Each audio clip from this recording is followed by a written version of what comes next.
We got Big Ray. We got Mike Storey in the building. First movie deep dive of the year. Football is over, at least fantasy is over. Diving into movies every single Monday. Storey, let me start you off with this. Is this an all-time comedy for you, and where does it rank? We're talking Step Brothers. Where does it rank on the pantheon of comedies for you?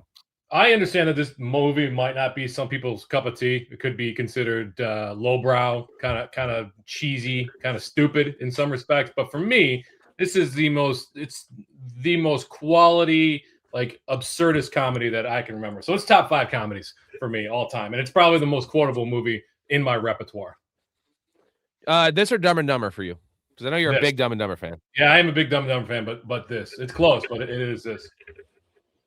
So for me, I'm not the biggest Will Ferrell fan. When I say that, like some people are just obsessed with Will Ferrell. So I do love him. Obviously, I prefer him in lesser dose, right? So I don't like him to be the total lead. Where in this case, he is pretty much the 1A or 1B of this movie. Ray, is this your favorite Will Ferrell performance? Favorite Will Ferrell movie?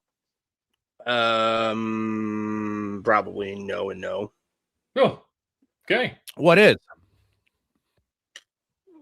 I personally like I personally just as a performance, I like his favorite performance is for me is I know, and I think you're not a fan of it, but in Story, I don't know if you are either, but I really like him doing Ron Burgundy. Like just him acting that character is just so funny to me. This is really good. This movie is really good just because it's like such a realistic, plot in a way. You know what I mean? Obviously, there are many unrealistic things, but there are plenty of things, like there are plenty of people out there, I'm sure, who've had rich families and just, living off them and doing their thing, doing nothing basically, like these guys have done their whole lives. And then I was gonna say, I really, really like Will Ferrell in Old School as well. I know that's not him, like, as the centric character. That's why I'd say probably I like him as Ron Burgundy more, but that's obviously like just a crazy stereotype, like 70s. Just crazy anchor, you know what I mean? But I really do like this movie. I don't even know if it's top 5 for me, but it's if it's not, it's Ray's really selling it. He's really selling it. This is my second favorite Will Ferrell I've just seen it so many times and I love it. Like it's such an easy rewatch. It's like I just can rewatch it 1,000 times and never get sick of it because it's so well done. And you can dive in at any point. It's one of those movies where Dumb and Dumber, I want to watch start to finish. And this movie, I don't care where I'm at. If it's the Catalina wine mixer, I'm going to stick around. If it's the beginning, I'll watch the whole thing. It's my second favorite Ferrell. My favorite is Old School. I mentioned that I like him in a little bit lower capacity. Old School, Frank the Tank is my all-time favorite Will Ferrell. I mean, and then I think Ron Burgundy's right up there as well. It's probably his best character he's played, just because it's so well written for just stupid Will Ferrell, which he is an expert in. So I asked you guys a question before we got in here, and I'm going to play the clip, and I'm interested to hear what you guys think. Let's play a game, all right? On the count of 3, name your favorite dinosaur. Don't even think about it. Just name it. Ready? 1, 2, 3. Velociraptor. Favorite non-pornographic magazine to masturbate to? Good Housekeeping.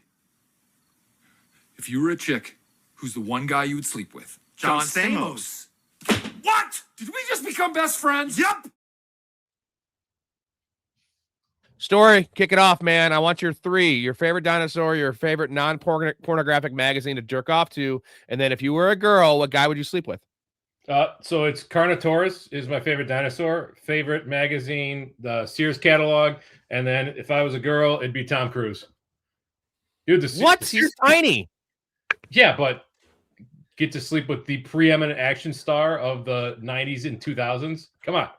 The stories you'd be able to small tell. dick for sure. Yeah, he tell you. He just talk about Scientology the whole time. Yeah, what dinosaur is that? Carnotaurus. It's like a smaller T-Rex with horns, but it's a badass. Oh, was that the one that's in the third one, Jurassic Park 3? No, that was like their hybrid version. No, I know, but that's badass, bro. I think I have an idea of real dinosaur. It's like I said, it's like a 3/5 size T-Rex with horns. Mm. All right, Ray, what's your 3 favorite dino magazine and guy to sleep with? I mean, I've always been obsessed with dinosaurs when I was growing up as a kid because of Jurassic Park.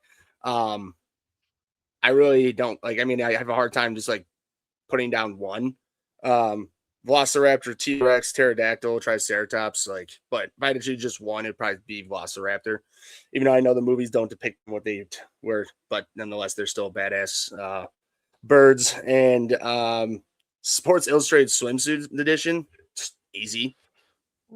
Yeah, I guess that's not important. It's teetering the line, but I'll give it to you. It's not sold as a porno, but damn well close. And guy that I would sleep with,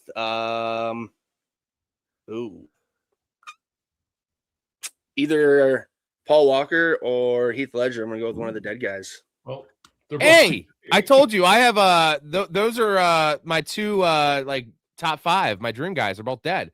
Okay, my favorite dinosaur. This might seem like a cop out. I'm gonna go T-Rex just because as a kid, Jurassic Park, that was the shit. Velociraptor would be the second one, and then whatever the dinosaur is that kills Newman, you know, that's what spits out the venom. Yeah, Dilophosaurus. Yeah, Dilophosaurus. Okay, yeah. That one's pretty cool. I'll go with that one just because it's pretty cool, although it was really small. Favorite magazine? Can I say Cat Fancy, or is that just illegal? I don't know what is it? It's just a magazine about cats. There's a magazine about cats. So Cat Fancy, you know, Truman Show where he's getting the dog fancy magazine. Mm-hmm. I've never heard of this magazine. So basically, what we were getting at is Rob is just into bestiality. I mean, he's just announced that was the joke. You didn't get it. Oh, okay. I know. One guy to sleep with. I'm gonna kind of go right. Ooh, Guns and Ammo's good. No, probably Sears. I had Sears written down. So Storey, I tie you there. And then how Ray was like trying to name a bunch of dinosaurs because he couldn't pick one. That's kind of my answer with guys to sleep with. Just because I kind of like them all. But I would say Brad Pitt has to be just all-time pantheon. 99 Brad Pitt, Fight Club Brad Pitt, shirtless Brad Pitt, bad boy Brad Pitt. Really bad. You down with that? Now he does. I'm telling you, 99 Brad Pitt didn't smell bad. Oh, 99. Yeah. Got it. Yeah, that makes sense. 2001 Ocean's 11 Brad Pitt. Yeah, that makes sense. There you go. Fight Club Brad Pitt. One other question for you guys. Who is the bigger loser? So when we did Dumb and Dumber, we tried to figure out who was dumber between the two characters, and we agreed that it was Jim Carrey's character, right? Was dumber. Mm-hmm. I can't remember. He couldn't read. Right. Correct. Oh, that's right. Yeah. So this one is who's the bigger loser, Brendan or Dale? Like who is like they were both bad influences on each other, but let's say if you take them apart, let's say they never got together, who was more likely to succeed in life? Obviously, probably neither, but who was more likely to succeed in life? Storey, is it Brendan or Dale? So I originally wrote down Brennan was the bigger loser because at least Dale gets a job on his own, right? Brennan has to go to his brother to get a job, but then he does well in this helicopter leasing business, and even though he would get fired without Robert there, I think that he's going to go to Enterprise Rent-A-Car where they give you the tools to be your own boss. So I think I wrote down Brennan originally, but I'm going to go with Dale.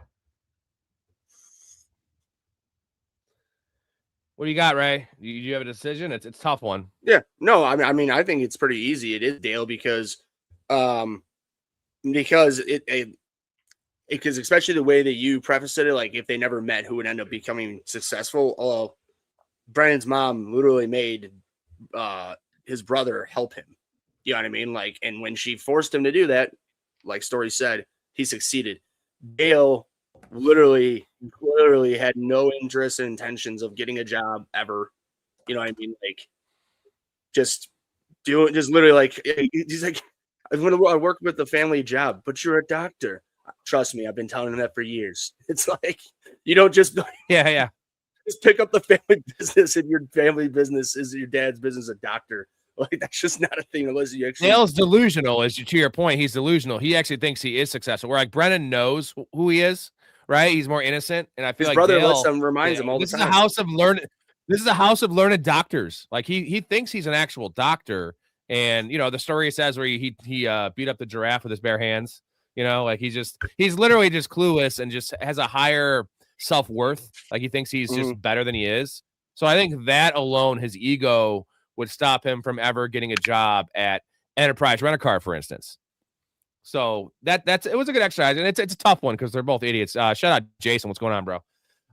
Okay, so let's get into the movie here. A couple ideas that I read that were pretty interesting. So the movie essentially started off with a couple ideas. It was like skits essentially, and the first idea was bunk beds collapsing, was like just a premise, right? Like, let's make a movie, and like they kind of wrote the script around these really stupid ideas. And the second one was just having little kids like beat up grown adults, which I absolutely love that scene. Did it? We did it! It looks amazing. Look at that! That looks like what you would buy from a store. Look at all the sports space. So You much, do aerobics in here. so many activities. You do step class. It's making my head spin how many activities we can do. Play army man. Yeah. This is how we do it. Da, da, da, da, da, da, da. Hey, I never asked you. Yeah. You like guacamole? Ah! Oh, Ben! Oh, God! And do you like guacamole? Did you guys know this movie? The original cut of this movie was 4 hours long. Because like No Planes, way. Trains, and Automobiles was like longer than that. But yeah, so there's a 4-hour cut of this movie. I know Anchorman was similar with that long of an uncut version. But like, what did they do for a 2.5 hours to fill this movie? Like, Improvising. the original cut. Yeah, so they must have just Straight let improvising. Will Ferrell and John C. Reilly riff, and then while Adam McKay in the background interjects with his thoughts too. So I'm sure those three together is comedy gold. Well, especially with Adam Scott, Adam McKay, he wasn't supposed to like.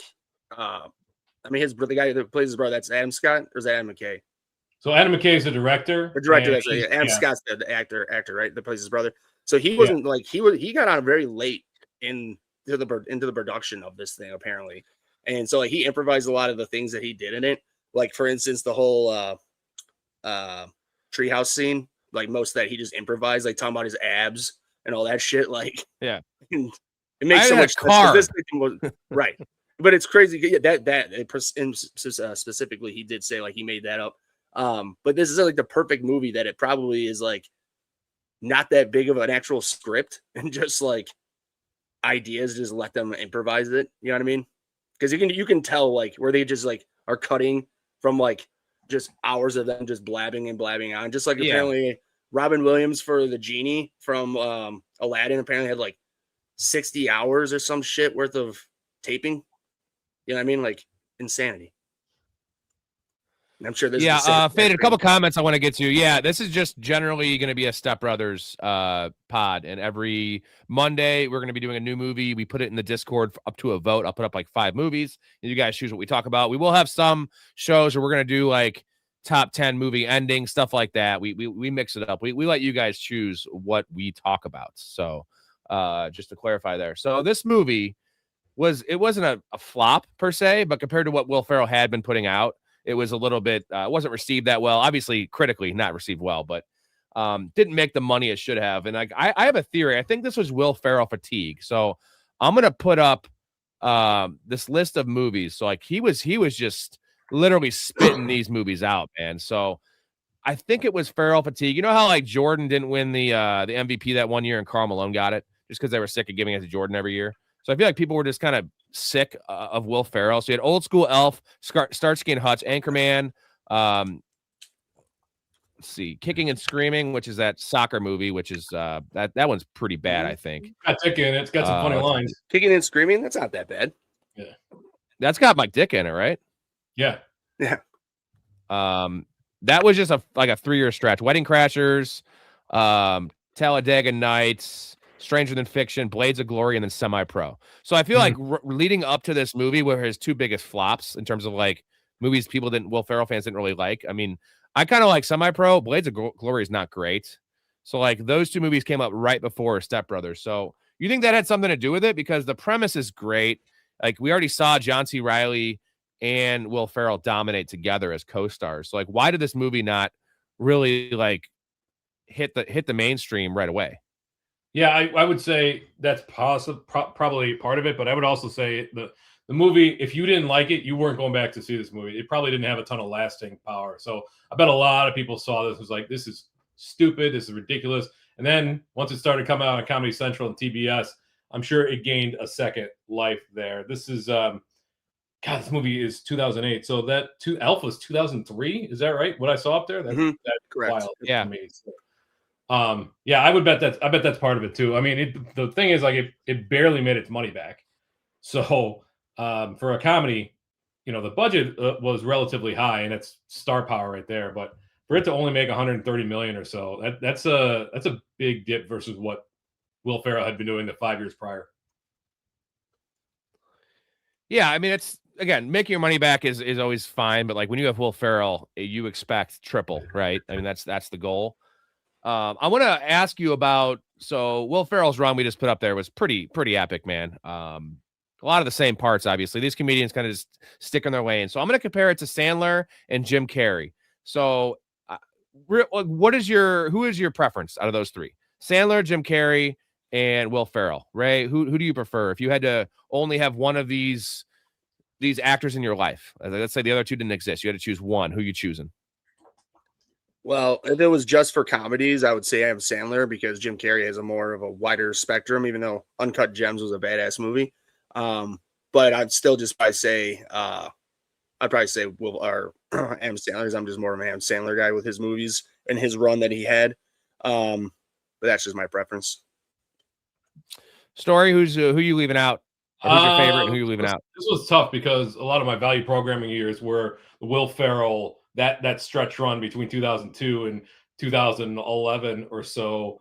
And if you take out Will Ferrell, you don't get all the SNL comedy gold that Will Ferrell did for years. So as much as it pains me to say, I got to leave out Jim Carrey. Like I cannot, if we didn't have Will Ferrell, we wouldn't have gotten Cowbell. You know what I mean? Like we wouldn't have gotten Get Off the Roof. Like we like there's tons of SNL stuff that I would miss out on. Well, that's a nice thing with Adam Sandler as well because he has a lot of great SNL stuff too in his catalog. So Jim Carrey was like the Led Zeppelin or like the Beatles. Like, so look at this run. The craziest thing is Jim Carrey in 1994, Ace Ventura, The Mask, and Dumb and Dumber all in the same season. Absolutely insanity. Like three bangers that made crazy hundreds of millions of dollars each. So like, but his run was much shorter. Adam Sandler's still making movies, right? And Will Ferrell had like a 12-year run. Batman Forever, Ace Ventura 2, Cable Guy, Liar Liar, Truman Show, Man on the Moon, Me, Myself, and Irene, all in 5 years. Like that's even crazier. Like Adam Sandler's run was solid as hell, but like that run, like so Sandler, we had Billy Madison, Happy Gilmore, Bulletproof, Wedding Singer, Dirty Work, Waterboy, Big Daddy, Deuce Bigelow, which I think he's just a producer on, and then Little Nicky. So it's mostly just Billy Madison, Happy Gilmore, and Waterboy were I guess three bangers. But so I guess my thing is who had the crazier run? Are you a Little Nicky fan, Storey? No, not particularly. There's a lot of Sandler stuff that I find not very engaging. You guys agree, though, that Jim Carrey's run, like that 5-year run, was the best of all of them? When you have Ace Ventura, The Mask, Dumb and Dumber, Batman, Ace Ventura 2, Cable Guy, Liar Liar, Truman Show, and Me, Myself, and Irene in a 5-year stretch. That's like all pretty fucking big movies, dude. Big movies, but like not every performance in there is worth its weight. I would say I would agree with you, but like let's not confuse Batman and Robin with like even Liar Liar, which is an underrated comedy gem.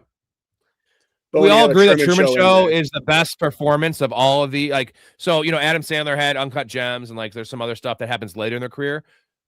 Jim Carrey kind of did this right in the middle of the peak. Like this is early for like a dramatic role. I know there's comedic elements to that movie, but like we all love Truman Show. We're gonna be doing that on this very show here in a couple months. But that's what for me puts Jim Carrey above the rest for that run. Now Jim Carrey just fizzled out and like died essentially. I think he lost his goddamn mind. That's what happened, or he just like drowned in money. One of those two things. Well, I mean, I think he got sick of doing the same thing in and out, and he wanted to try different things. And he at least has some range to be able to do that. I mean, has Ferrell done anything drama-wise? He has, but nothing. I don't think he's not had a performance like an Uncut Gem or a Truman Show, like to his name, that I can think of, at least at the top of my head. I could be wrong, but... All right, Roger Ebert. Go on, sir. You guys ready for this? Yeah. What would you guys guess Roger Ebert gave this? Oh, I looked it up. I know what he gave him. Ray, what do you think? Probably 1 star. 1.5 stars. He says, I think pretty iconic review. If you want some entertainment, go read this review. I have a couple of quotes here. He called it the feel bad comedy of the year, which is crazy because it's such a feel good movie. He said, sometimes I think I'm living in a nightmare. What is going on here? And I guess my theory is, you know, how he's dead now. And I wonder if like his last thought as he was dying was just like him being pissed about, the nutsack on the drum set, which you could tell that definitely would have pissed him off. Like such a serious movie critic, and you see the nutsack, which is a great scene, by the way. It's an awesome scene. I couldn't. Do you guys know? Was that his real balls? I couldn't find it. No. I would hope. I'm just saying. I would just give a little hope out there, but of course, I think that'd have to then bump up the ratings to not be just. Here, I have a little note on that real quick. It's dude, it was. Let's see, they were like $100,000. No, 2K. They were between $2,000 and $20,000 for the fake balls. So that's where some of that. That's amazing. Some of the money for the movie went. That's so great. Yeah. So Roger Ebert had said, when did comedies get so mean? Step Brothers has a premise that might have produced a good time in the movies, but when I left, I felt a little unclean. I just want, comedies have been mean for a long time. Like, are we forgetting the back in the 80s? Even one of the classics, Dumb and Dumber, is a super mean movie. So I'm not sure why this one got off a blind kid. He might have been tainted a little bit because it is a crass movie in terms of some of the jokes and some of the swears in it. But yeah, I find that to be a somewhat narrow worldview when it comes to this particular movie. And all right, I have my dad's review. Sorry, I was gonna say it's like he says these things, and I'm sure I guarantee when Animal House came out, he probably I don't know, I want to look up his review on that, because if he has one, I would just love to know if he has a great review on that, because the amount of uncool, normal things that happen. Leering at a girl, there's the date rape scene, leering at the girls through the window, the horse that dies in the bed. Like, dude, right. That's leaving a drunk girl in a cart on the front doorstep. Like, all this shit, dude. Yeah, look that up. And I got a special segment here following Roger Ebert's review. Some of these movies I had my dad give us a review, and here's my dad's review. This is me and Nico did this movie a couple years ago, so this is a clip from that. Dad, hey, what's up? Hey, what are you doing, man? You're on the podcast. What do you think about Step Brothers? I never liked it. Yeah, why? Because I thought they acted like retarded gay guys. Whoa, I mean, you're on the podcast, man. Oh, sorry. It sounds like mentally ill. What's the word I'm looking for? You get me too fucking... Whatever, let's go on the first cut. I love it. Don't try to get PC. We don't get PC up in here. Nothing's too much for this podcast. Okay. Have you revisited that with him since the last 2 years? Rob, you're on mute. You're on mute, Rob. Hopefully it's in 30 years from now. But when my dad passes, I want that written on his gravestone. What do you think about Step Brothers? Play that clip at his funeral. Yeah, real quick. It's pretty great. He's so happy about it. He just hates Will Ferrell. That is a great clip. Like you said, by the way, everybody, I just have one final clip to play in honor of my father. And you just go up to the microphone at the funeral and just play that. Retarded gay guys. Not very PC. The most non-PC statement ever made. But can you guys want to give a nice guess what Roger Ebert gave Animal House? 2.5 stars. I'm gonna say 3. I think he liked it. 4. Okay. No way. RogerEbert.com. No Animal and National Lampoon's Animal House, 4 stars. That's wild to me. So so apparently he just has gotten. Correct. He became a curmudgeon in his older age. That's what it was. Yeah, correct. He evolved with the times, but that movie is so much more offensive, and I guess this movie's probably dumber. But come on, sure. On terms of being offensive. All right, let's get to our favorite scene here, boys. Let's see here. I have to do all this producing in real time, so I'll get the hang of it. I will get the hang of it. So here we go. Best scene. So I'm going to give you a couple honorable mentions, and then you guys can talk about your favorite ones. So some smaller scenes I love is talking to Nancy about seeing Dale. Talking to his dad about just why they have to live there, about Nancy has to move in and all that shit. And just let's say I got a luscious bead of hair going down from my chest pubes and my ball fro. And just that whole conversation is, I think, one of my all-time favorite. I don't know. That's just John C. Reilly fucking cooking. And you really can't get any better than that. Suppose Nancy sees me coming out of the shower. and decides to come on to me. I'm looking good. I've got a luscious V of hair going from my chest pubes down to my ball throw. And she takes one look at me and she goes, "Oh my God, I've had the old bull, now I want the young calf." And she grabs me by the wiener. Shut the fuck up! So Just good, dude. the The way reaction that he go, like, because especially he's such a hairy individual that it's such an easy visual for him to say that I have a hair V going down to my ball throw. And then she says, "Oh, I've had the bull, man, I have the young buck." And she grabs up, shut the fuck up.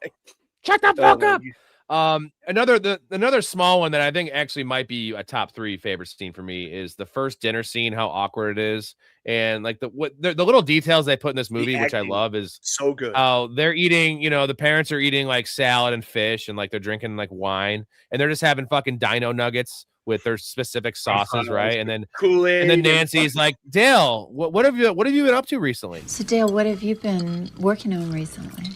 Well, I manage a baseball team. Little League? Fantasy league.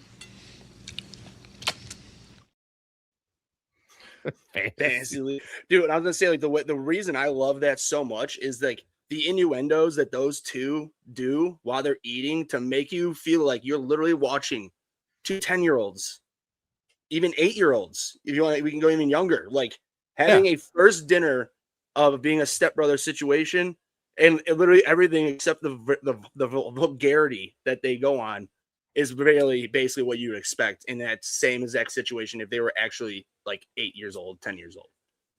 Dale's drinking like a Pepsi, and Brennan has like blue Gatorade, I think. Yeah, no, I think I'm gonna go. Like Kool-Aid. what they're eating is fucking awesome, and like the special sauce, how pissed he is that he doesn't want to share it, and like all the ketchup that fucking Dale has. The way they're like, eating it that's too, such just like a 10-year-old thing. Yeah, licking their fingers. Story, give me a couple favorite scenes here. Yeah, the interview scenes I think are pretty funny. The Pan situation is pretty good. The homemade bunk beds crash, the follow up to that.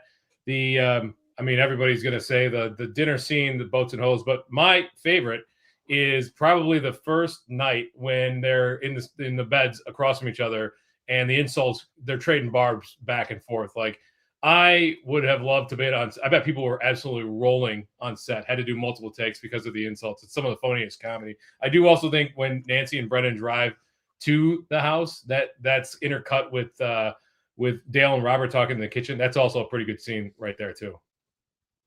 Not gonna call him dad.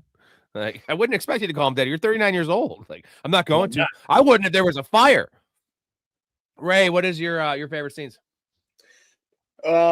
So I really, of course, when after the interviews and they have to go home, and it's like, all right, well, let's go. He's like, what time is it? It's 4:32. And we need to go this other way. Why? I can't go this way. Meeting with the kids. Is that Dale Doback? Let's make him eat dog shit or make him lick dog shit.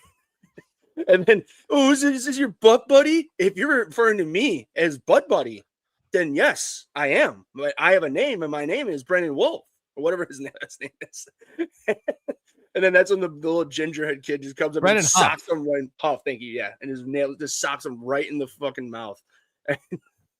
And then, like, by the way, I love the fact that they have a shout out to old dog shit that's white. I used to see old white dog shit. I cannot literally remember the last time I actually seen that. I don't know about you two. Dogs, people. Yeah, but that one's awesome. When we get introduced to Derek in the car with them, Sweet Child of the Mine, that's just perfect acting. So good. Like, it's just a perfect introduction to how big of a douchebag this guy is. Because he's just berating his wife. His two kids are just literally like little hell demons. They're a different version of the twins in The Shining. It's just like a comedy version of that. You know what I mean? Like, and kind of similar to the kids in Talladega Nights too. Just complete shits, opposite right? in a way. Just right, but it's different. You know what I mean? Like rich bratty. Right. That's a good call. Oh, you remember the scene, the scene they cut, the Christmas scene where they asked the girl what she wants for Christmas, and she's like, "Well, I'm gonna get breast implants because I'm not totally happy with my body yet." Or like, obviously the parents are just so wrapped up in their own shit that they don't care about these kids, although they're like dressed really well. They pay $1,200 a week for voice lessons, right? Mhm. There's that's a cut scene. I don't think I've ever seen that. Oh my God, that's the scene where Dale and Catherine Hahn are banging in the side room, Mhm. and they like I bust through the don't door, think I've ever and seen like that. he's still Is it- inside of her. It's on the DVD. Oh, it's really good. It's Yeah, really it's good. on there. No, but I know that, I told you there's 4 hours of total. This is like one of the main like deleted scenes that is on the DVD okay. and just on YouTube. You can find it. I'll It's pretty say the good. last one, I have a hard time deciding between either the fight on the front lawn, which is just comedy gold, or an absolutely awesome scene when they sing at the Catalina wine mixer and perform. I love both those. Like, those are also just great scenes for different reasons. I love but both anything awesome. with Derek. I mean, like Mhm. you mentioned, the Sweet Child of Mine thing, just how he's talking to Catherine Hahn when she's singing. Like, you even look good when you sing. Flat. It's so flat. I didn't even know. You don't even look good while you're singing. The worst thing I've ever heard. This is $1,200 a week for voice lessons, and this is what I get? Okay, I'm going to save it with the solo. Bow, bow, I'm Derek, and I can sing high like this. And I can sing high.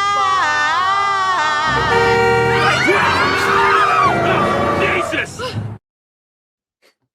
Yeah. By the way, the kids were both flat and sharp, so it's not just Catherine Hahn. There you go.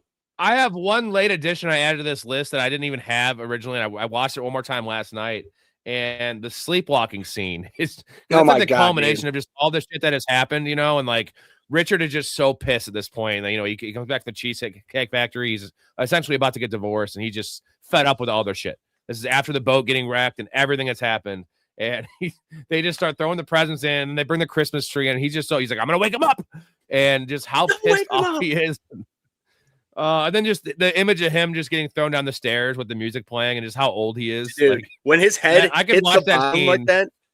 like that is, they literally, I'm with you. Like, it's just the whole perfect setup of them grabbing him, freaking out. They're screaming, and he's yelling, trying to tell her to help. And he just throw him down the stairs, and the music, and then his head at the very, just literally perfectly just going through the wall. I mean, yeah, that's just perfect. Man. Greatness. So what's our vote? We got to find one. What I actually think that one might be my favorite. I know it's a weird one, the sleepwalking scene, just because where it's at in the movie, and just like it's funny just because of all the shit that's happened before. It just fits so well, like what they would do, and like how pissed that he is about everything that's happened. Mr. Doback, I'm talking about. So what is your vote, Story? Well, mine is actually and Jason said it earlier, the scene after I guess it's two scenes. The car ride home from Derek's birthday party that bleeds into the living room scene when Brennan yells up the stairs at Robert, and then he starts banging him. So that would be my vote for favorite. That's the one that I think is the best scene. The just how heartbroken they are that he didn't appreciate the effort that they put into the music video. You've been very cold and distant to us.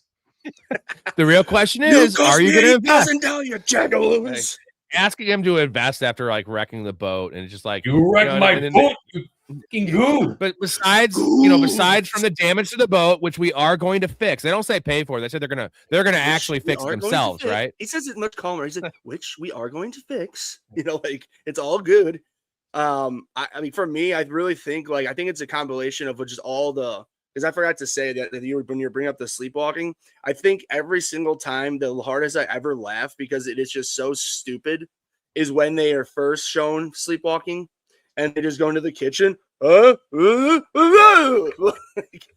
know that's very simplistically stupid, but just like that with the combination of what we just talked about with them doing every time they're sleepwalking, I laugh just every time. But I know there's smarter, better stuff. But just, I don't know, that's just so easy. It just makes me laugh every time. But but I mean, I know it's probably the dumbest answer, but it is the boats and hose is just, that was so unexpected when that happened. Between the whole music video, the ending, the aftermath scene in the car. I mean, that is epic writing right there. Yeah, I'm gonna. If we're voting on it, I would go with that as well. The boats and hose music video, the lead up to the actual music video itself, the ending. Yeah, it's literally that beginning to end, because at the dinner, and then in the car, like that like the music video and the before and after is, I know like 10 to 3 different scenes, but like, oh my God, all that together is just, and the cultural so impact. Like, how many trivia nights have you been to where somebody names their team Prestige Worldwide? I'm sure too many to right. And it's the big payoff of just the reveal of them wrecking the boat. And let's not forget, before that, you have the awesome bathroom sex scene with Catherine Hahn, where she's just riding it and then she pees in the urinal and she's just, woo! God, you're magnificent. I love that, dude. Catherine Hahn, fucking awesome. I can't wait to talk about her later. So Jason gave a super chat here. Need any fertilizer? I got a lot of it, 20 tons. 60 so tons. That's the scene where Derek's trying to sell the house and they're totally trying to sabotage it, right? Mm-hmm. So I'm gonna jump to a category ahead here in terms of our pee break scene. So this is the scene we want to skip the most. Now I do love that quote, but I actually had this as my pee break scene because it's so hard to pick a pee break scene. This movie's pretty tight, and like I don't want to miss a second of it. So that would be probably mine. Do you guys have one? I mean, it's hard to pick in this movie. It's probably the first sleepwalking scene. They just felt like physical comedy for the sake of having. Yeah. It's stupid as hell. Nancy Riley. I could skip that one. I could also skip the dog, the white dog shit licking as well. Like, I don't know. I'm not a huge fan of that one. So you don't like them getting their ass kicked? That is fine. I guess it's the just dog licking, the shit licking and all is bad, but like the whole conversation's awesome. Yeah, the whole conversation's outstanding. You don't like seeing the actual shit. I just don't like seeing the. I just figured that's all part of the same scene. You're not gonna like get up in the middle of that to go pee. But I guess if you know it's coming, it's only a few seconds. All right, so I'll take that off the list and I'll just go with the. No, because I mean, we're talking about you've seen the movie, like it's coming. It's like, all right, he punched him. They're about to lick the dog shit. Let me go take a piss because I don't need to watch it. So that's a fair bottle of water. All right, moving on to casting What If. Story, what did you find for this? Oh, yeah. What do you want to ask me my pee break? Got it. Oh, yeah. Oh, shit, my bad. What's your pee break?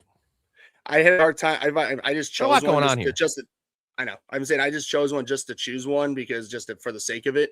If I had to choose one, it would be at some point during the growing up montage because it's just like the sad point of the movie where it's just all upbeat. Like, I mean, there are some actual funny points in that montage, obviously, but in the entirety of that scene, it helps to have the arc of them growing up. But in the reality, like if you're just looking for a comedy, that's the sad low point of the movie. So you can go take a piss at that point and come back to the comedy gold. Yeah, it's tough with this movie because it's a tight hour, 38 minutes. Even like the non-television version is an hour, like under an hour 40. So it's tough to find a scene that you would actually be able to. Sorry, I'm having a little internet issue here. Yeah, your screen is frozen at the moment. Screen frozen. Do you want us to move on to casting What Ifs? Yeah. All right, I'll move on to casting What Ifs. Yeah, so I don't know if you found anything, Ray, but the only thing that I found, because this was written by Will Ferrell and Adam McKay, produced Judd Apatow handed producing. So you had to figure it was written for Ferrell and John C. Reilly. But the only thing I could find was the auditions for Derek. So it was Tom, in addition to Adam Scott, Thomas Lennon, who's Lieutenant Dangle from Reno 911, Dak Shepard, and John Hamm, which is an interesting one. John Hamm. Yeah, that would be very interesting. This was like right when he started. Those other two I could see doing it, but like John Hamm would have definitely came out of like left field. But I mean, he's a good enough actor; he definitely could pull it off. It just would have been shocking to see him like doing this dialogue. Even though, like I said, I'm pretty sure that Adam Scott like improvised most of it. But either way, the idea is the same to being a asshole uppity brother.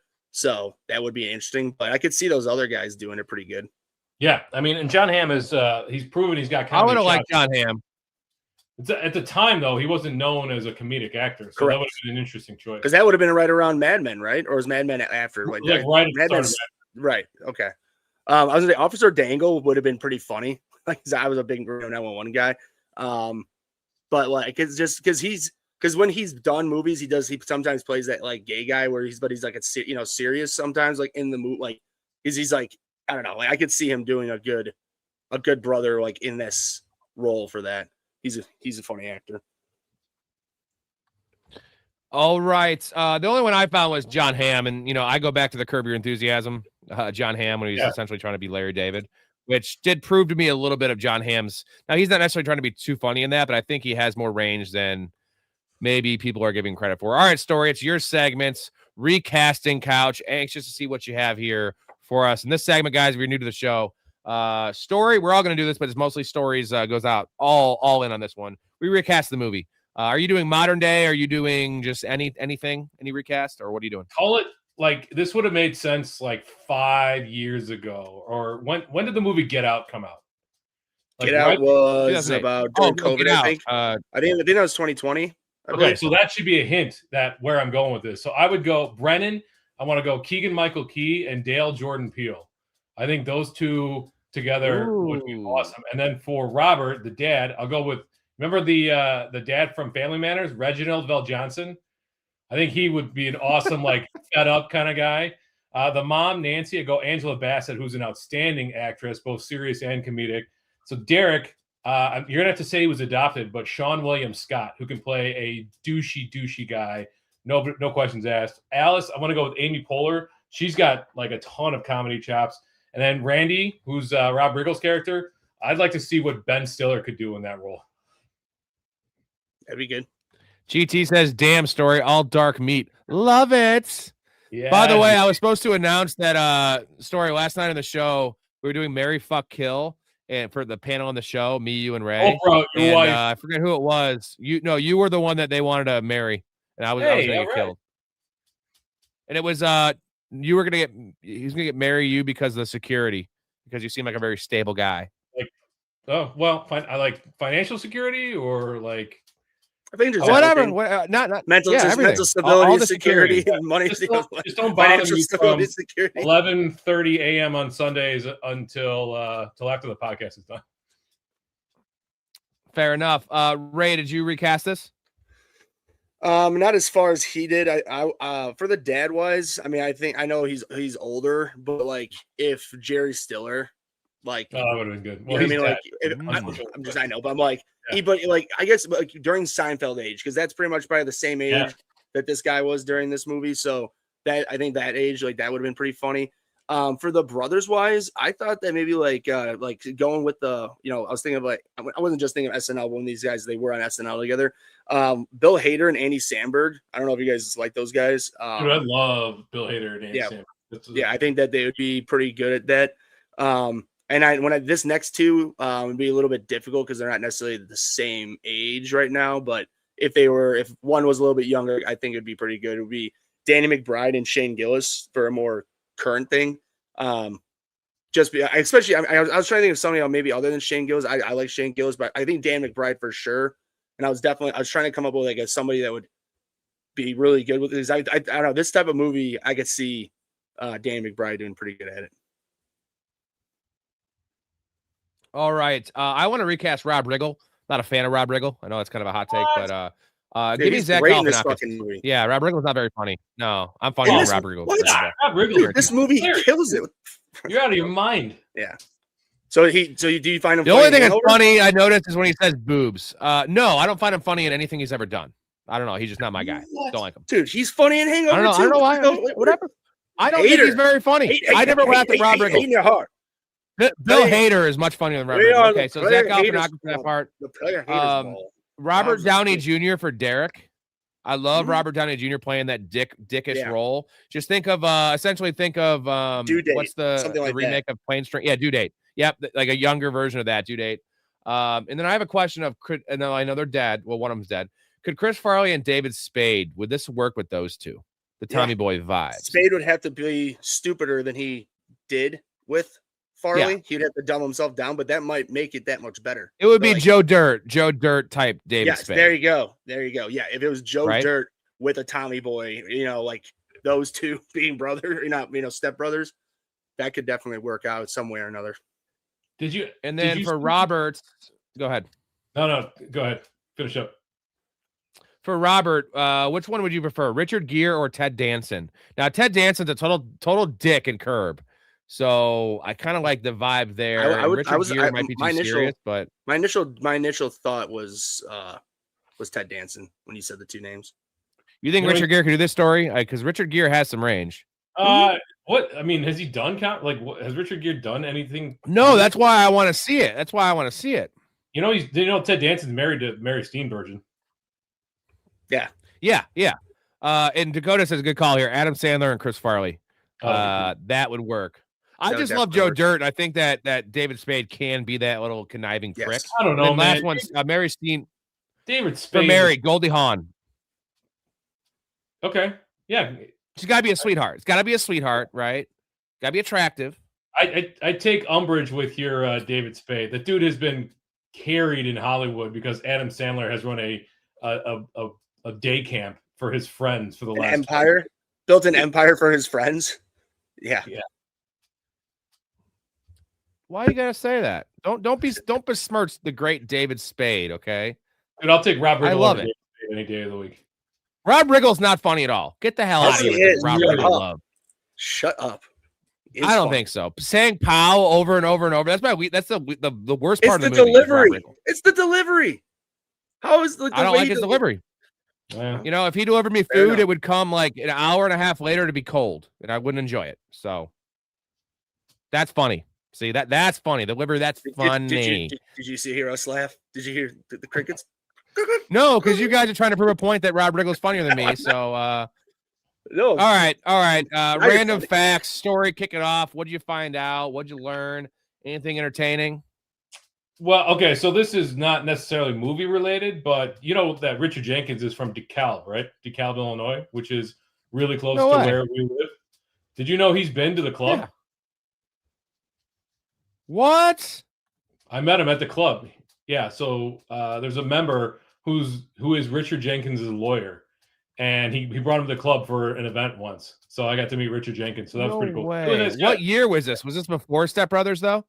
This was after I was inside. So it would have been after 2008. It would have been after Step Brothers. It would have been somewhere between 2008 and 2011, I would bet. Wow. Yeah, that's cool. So cool. Damn. So this one is weird, but Joaquin Phoenix has said he's seen Step Brothers more than any other movie. I saw that. It's hilarious, dude. Yeah, hilarious. And in case you were wondering, Will Ferrell actually sings, and John C. Reilly actually plays the drums. So they have some credence there. Adam McKay makes a cameo as one of the job interviewers, Man Without Glasses. I'm not sure where he is in that. And then this one is kind of wild. The Catalina wine mixer didn't exist prior to the movie, but was invented after the movie, and now is an annual event in Catalina, on Catalina Island. Damn, I want to go there. Ray, what did you find out?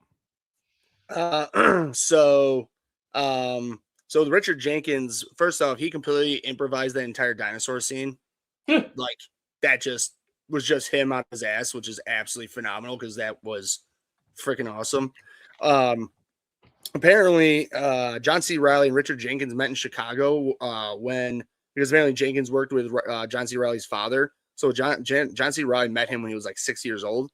Apparently, pretty much all the grotesque, like crazy, but just dirty lines that Catherine Hahn with John C. Reilly, she pretty much improvised all those, just did her thing on those, which is also freaking amazing because. She's so good in this movie. Have you guys seen the outtakes of this movie? No. There's they're literally some of the funniest fucking like where they just like, as you can imagine, like when they're in the bedroom together and Will Ferrell and him are like talking about like with the room that they got and then showing each other all the cool things they have, whatever. Like this, it's so good. Yeah, I mean, there's tons of different things, but I mean those things, and especially too, like I was saying with Adam Scott, I know, like I said, he was a last minute add to the movie because I guess the guy they originally wanted, he was in another movie and it just took longer than they anticipated. So they had to get him last minute, which clearly worked out awesome because he killed it in this. Plus, too, it was interesting that Mary, how do you say her name? Steenburgen, and she played Will Ferrell's dad in Elf too.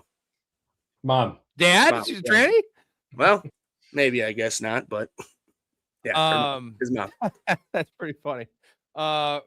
real quick, to wrap up your dinosaur monologue comment, which I love that scene, by the way. Like, again, Richard Jenkins like makes this movie. Also, shout out Richard Jenkins. He's awesome in everything he's in. Love him as a comedic actor. But so that was all improvised. But Adam McKay, promised Richard Jenkins that it would not be in the final cut because he was embarrassed by it. And then like he goes to the premiere and then it's just in there. And like at that point, it's already out, right? It's in ink, baby. So he was pretty upset about that he like did this whole thing about the dinosaur. I think that Adam McKay like told him to do something about a dinosaur, and then he like totally just ripped it. And I just love that scene where he's like, "Your dad, you're human. How is that a skill?" He's got his hands. He's like, and the best part about that quote, he's talking about the dinosaur thing. He's like, he essentially admits he was 17 when he did this. He's like, right. And then I was, he's like, you gotta get a job, and he's like, okay. I'm 17 now, and in 17 more years, I'll get back to it after I study fucking medicine. A couple of other things. John C. Reilly actually cried during the divorce scene. So John C. Reilly, awesome, underrated actor. Awesome. I love him in everything. Perfect Storm, he's great in. Have you ever seen a bad John C. Reilly performance? I have not. No. Boogie Nights. Epic, yeah. What was that Sherlock Holmes movie with him and Will Ferrell? Oh, Holmes and Watson. Yeah, that. I've never seen it, but apparently that was a really bad movie. That was atrocious, and they were because it was apparently so bad. I didn't waste my time. I watched it. It was terrible, but I don't think that. I think he was brought down by the script and then playing with Will Ferrell again. Like, I'm gonna not put the blame on him. It's tough to distinguish, but that would be the only one I could think of off the top of my head. Real quick, I was gonna say that Chris Gardocki is apparently he's named after an NFL punter who played for the Bears, Colts, and Browns and Steelers, which is hilarious. And then also the sword was signed by Randy Jackson. No way, was it really? Yeah, and then apparently, like after the movie came out, a ton of people just start coming up to him with samurai swords, katanas. You're not gonna knock at Randy Jackson's autograph. That's great. He's walking on the street. You got people with swords running at you. Todd, like, okay, this is Movie Monday. We will answer your question though, bro. Taj wants to know: do you think the 49ers match up well against the Eagles? Yes. Story, they match up well. So obviously the strength of the Eagles is their defense, and the strength of the 49ers is their offense. So this is one of those immovable force versus unstoppable force versus immovable object situations. What do I think could overcome? I think the 49ers offense and the play calling and how they're playing right now is superior to anything that Philadelphia could put on the field. Philadelphia feels like they lost their edge to me. And the fact that they're kind of digging in with Pachulo, and it's just like the fact that they gave up and decided like it was important enough for them to get Devonta Smith 1,000 yards in the second quarter, but not important enough for them to actually win the game where they could have gotten a home field in the second round, the divisional round, tells me everything I need to know about the leadership and the culture. I also saw a clip come out about Jalen Hurts in the films, and he seemed very fed up. I'm not sold whatsoever on the Eagles. I think the 49ers win this one going away.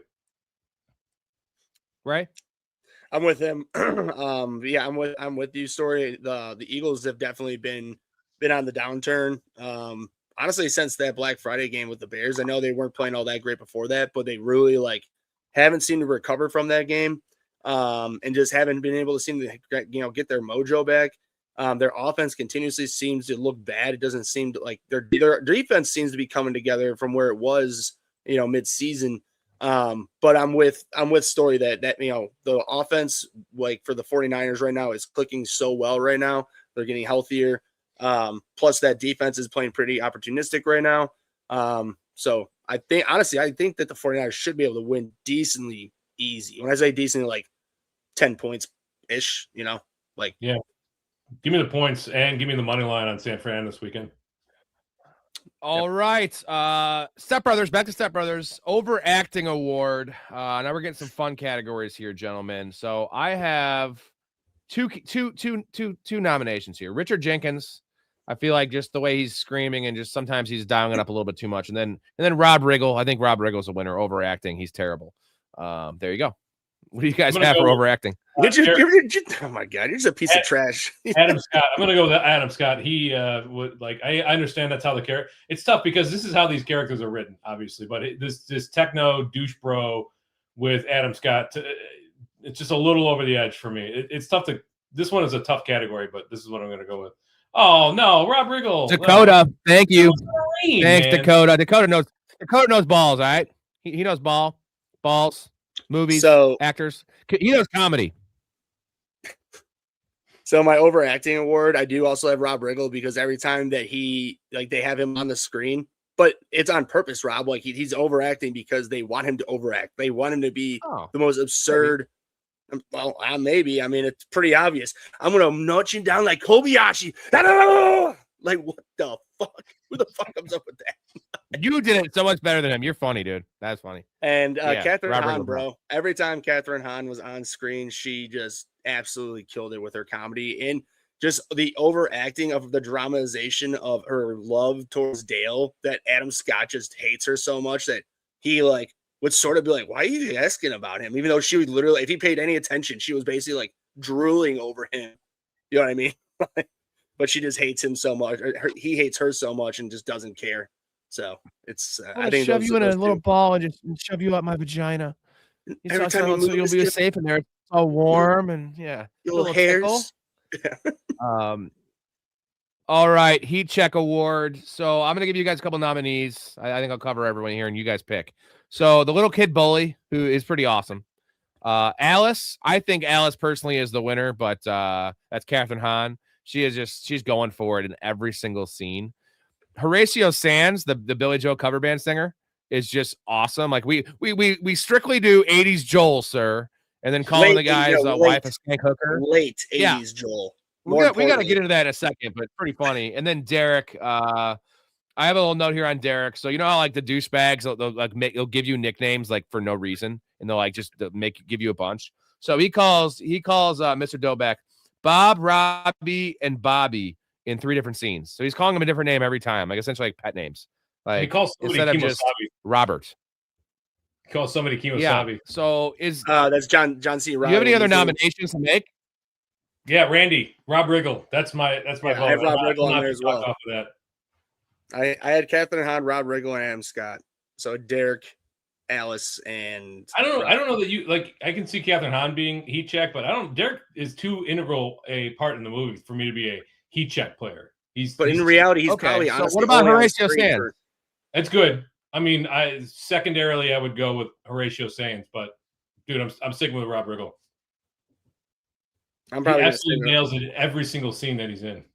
I don't disagree with that, but I'm gonna stick with Catherine Hahn just because she really does. Like every single time she's on there, there's just you don't know what's about to come out of her mouth. Like literally, when you first watch this movie and you hear the things that come out of her mouth, it's just like it's understandable that she wants some sort of intimacy from anybody because she's married to basically the biggest douchebag on earth. But of all people, Dale, she hates her life.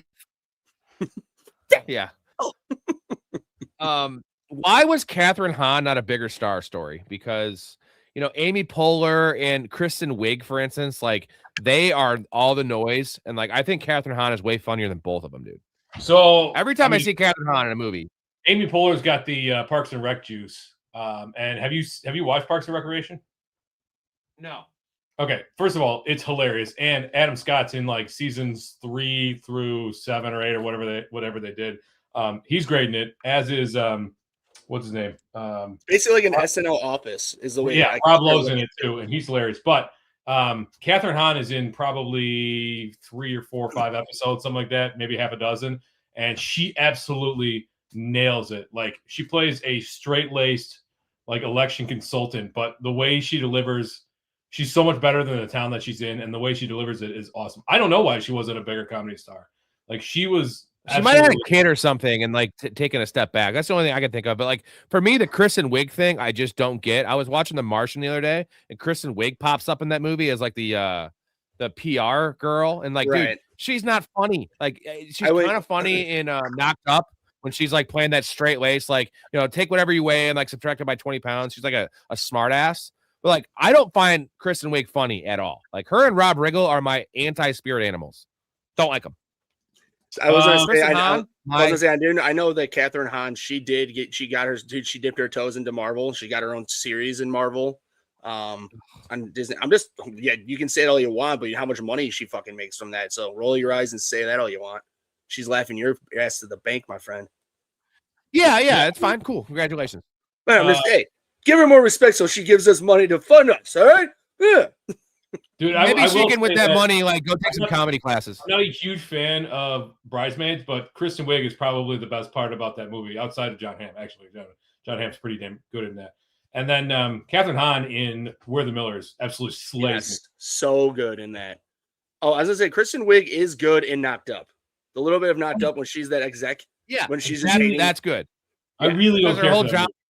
No, I know, but I'm just saying, like, if I'm talking about Kristen Wiig in a funny thing, she's just being an asshole, kind of setting like person for that like 5-minute clip. It's not even 5 minutes, probably like 2-3 minutes. But dude, that movie has no business being 2 hours and 15 minutes long. It is. No, the last 30 minutes ruined the movie. The last 30 minutes ruined the movie. The first hour of that movie is awesome. 15 minutes. Yeah, that's way too long. Holy shit.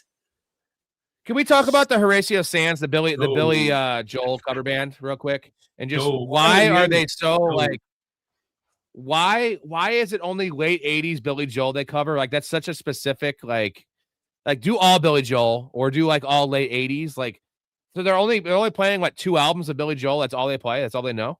The doo-wop Billy Joel stuff is a lot easier to play, I would guess. It's easier for them to practice and play. If you wanted like an in-universe answer. The real reason is because it's how the movie proceeds. That's the real reason. But if you want an in-universe answer. Hey, but wait, guys, maybe the answer is even easier and more simplistic than this. Maybe it's just like what's his name? Help me, Robin, Joe Dirt, the Indian guy. Oh yeah. Whatever Snakes and Sparklers guy. I know. Yeah, but I'm saying he's like I got snakes and sparklers. He's like, well, it's not. That's what I like them. It's like it's not about what you like, man. And like obviously they. Right. It's really funny because like when I really did think about that scene after I watched this movie many times because when Joe Dirt's telling us about what you like, literally immediately when they announce we're late 80s Joel band, immediately the one guy screams out a song that is not late 80s Billy Joel, but is a very famous song. And he's like, hey, guy, didn't we just say, all right, late 80s, just go with it, okay? Late 80s Billy Joel sucks. Hey, get you and your skate hole. Let's keep it, Joel. Let's keep it in the late 80s. All right, hot take. You know what my hot take is, guys? I don't think Rob Riggle's my hot take. Yeah, that's a terrible hot take. Not in this movie in general. I don't think it's funny. I normally don't call hot takes terrible because, they're hot takes, but that one is an objectively terrible hot take. You could interview 100 people on the street, and 100 people would say that's a terrible hot take. Those 100 people don't know comedy. This one is certainly very subjective, but I think the people that haven't yet watched Step Brothers or those who say they dislike it are mostly doing it to be contrarian because the movie has such a cult following. Like when everybody tells you that this thing is hilarious, I get that people kind of put their defenses up, but my God, this movie is laugh out loud funny. I've seen this 36 times, just bits and pieces on Comedy Central and everything, and I still laugh at the very first scene. It's ridiculous.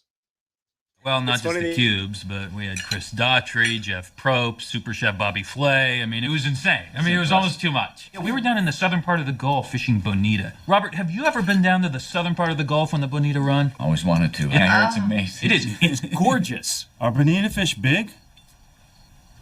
What? Dale, don't interrupt the man when he's telling a story. No, it's fine, Robert. I was asking about the story. What's this guy's deal? I don't know, son. It's okay. Well, Dale, they are what's called a trophy fish. So, yeah, they're pretty big. Oh, God, I'm sorry. Now I forget where my story was going. Ah, damn it, Dale. Bonita fish. Sorry, Ray, I cut you off. I thought I timed it good. You did on purpose. You do it normally. I'm joking. But anyways, I was going to say that Story. I am one of those people just for one thing only when I was in high school. So I'm saying I agree with what you're saying with that take is that because like when I was in high school, remind you, so Rob was a senior and I graduated in 2009. There were people in my high school telling me straight to my face that Dave Matthews Band is the greatest band to ever make and play music, and it's not even close. Well, when people had a bold face to tell me that, or look me in the eye and say that, I just automatically took the left turn and just hated him. I really didn't hate him. I don't mind his music, but I like when people are like, oh, my favorite band, DMB. I'm like, yeah, he fucking blows. What? How dare you? I'm like, nah, he sucks. Like, but I'm just saying, I think wake up in the morning. I release my dumps on people. But no, my Story. I think you're right though. Like you said in the beginning when we came on, Story. Like you said, like with this movie, you either really, if you didn't like it, it's just because you did not like the comedy and you just won't like it. Like there's no like trying to convince you to like, oh, watch it a couple more times. It's like no, like you pretty much just probably hate Dumb and Dumber as well. You know, you just don't like this type of comedy. But yeah, I mean, with hot takes, I think Rob called me out on my hot take to begin with. It's just not a top 5 comedy, but it's probably right outside my top 5 because I like a lot of more deeper cult comedies that aren't as well known, but doesn't mean this movie is it play something for the strangers or play something from strangers? It plays something from The Stranger. So that's the Billy Joel album. Is the album, correct? Oh, right. Yeah, it's strictly late 80s, sir. And by the way, you know who that is? Right. That's our dude. That's our dude in the crowd. Right. Yeah. Yes. We'll get to it. What's his name again? Matt Walsh. Matt Walsh. Yeah. Fucking dude, Matt Walsh pops up. The best is that he's in the fucking Bad Santa as the neighbor in Bad Santa. He's like, we're lighting all these lights. Like, dude, Matt Walsh. That's why we had the Matt Walsh Award just for the most random actor. He shuts the door in his face. I'm just gonna put in the garage. It'll be in the garage. Matt Walsh, there was one other thing that do you guys think Topanga's hot? Yes. From she's probably one of my first original because of the age I was at. When that show came out, I was probably, I don't know, 7 years old. And when I saw her, it was like, what's this? And then as I got older, she got older. Now. What? I bet she looks awful now. But yeah, no, she looks the same. She looks fucking awesome. She was on Dance with the Stars. She literally looks the same, just like of age. She looks fucking amazing. Of age. That's a weird way to say well, that. I'm just saying she was like 14 when that show ended, so I'm just saying. Yeah, it was fine. Ray was 7, so it was fine. Call me Beto Ray, okay? It was her. What's her name? What's that actress's name? Danielle Fisher. Thank you. And Christine Lakin, who played Al in Step by Step. Ray, we owe a chug, by the way. We got to 5. Scene we would add. You don't have to if you don't want to. I gotta work early. Yeah. Hey, listen, motherfucker. We strictly do 80s Joel music. So take your skank hooker wife and get the fuck out of here. That's it. I said horror. He says hooker. You and your skank hooker wife and get out of here. Now, you know what? That actually, no, I'm moving on to a scene we would add to the movie. And you know what? That actually gets me thinking maybe a scene backstage with Will Ferrell Brennan trying to talk to the band.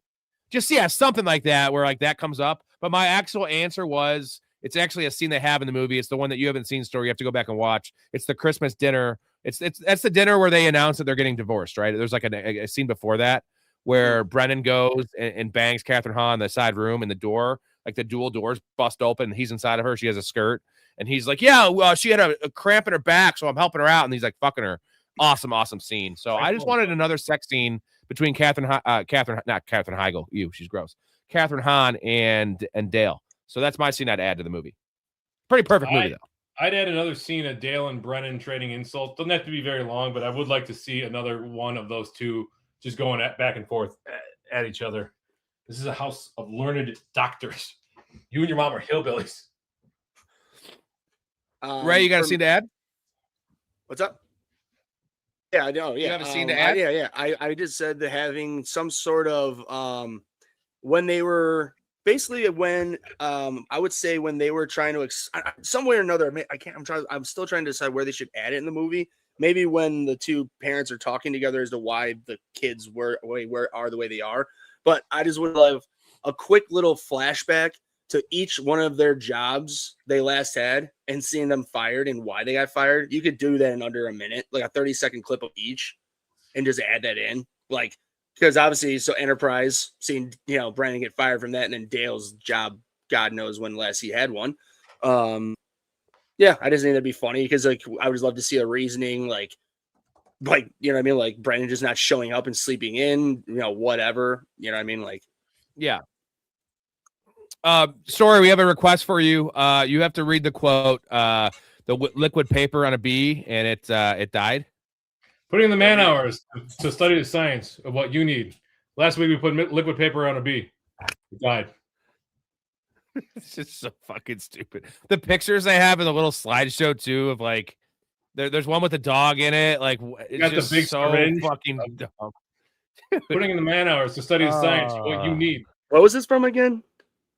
Is this from this movie? Prestige Worldwide. Yeah, Yeah, it's the presentation. Oh, in the presentation. That's what I'm saying. It sounded so damn familiar, but I had research and development. Yeah. I'm sorry. Yeah. Putting in the man hours. Yeah. Sorry, I had my headphones off for a second. I'm like reading. I'm like, that sounds familiar, but. All right, boys, we've come down to it. This is probably my favorite segment of the show, nitpicks, problems we have with the movie, weird things with the movie. Story, I'm going to let you lead it off for us, big guy. Yeah, so Derek said he hasn't had a carb since 2004 when he's in the treehouse, but he was literally drinking a Heineken, which has about 12 grams carbs per serving there. So he was exaggerating or lying. This is an external problem with the movie, but it's on cable too often. It's one of those movies that I cannot kind of turn away from, but you miss out on all the good R-rated jokes and language in there. So during therapy, Dale makes a reference to Good Will Hunting and said that Ben Affleck was his best friend. You guys remember that? Well, Ben Affleck starred in Justice League with Amy Adams, and Amy Adams appeared in Night in the Museum, Battle of the Smithsonian with John C. Reilly. So literally 2 degrees of separation right there. So how could that exist? How could he know about Ben Affleck in real life? Derek says, bomb it down the fairway, bitches, about a 3-wood? Who's knocking a 3-wood on a regular basis down the fairway? Like, why would they give him a fairway wood there? And then in the scene, the second sleepwalking scene, the tree and the presents are shown downstairs earlier, but Dale and Brennan managed to get all the presents and the tree into the master bedroom in seconds. So I don't know how they could have done that without teleporting. You yelled rape at the top of your lungs. Mom, I honestly thought I was going to be raped for a second. He had the craziest look in his eyes. And at one point he said, let's get it on. That was about the fighting. I'm so not a raper. Ray, you got some nitpicks for me?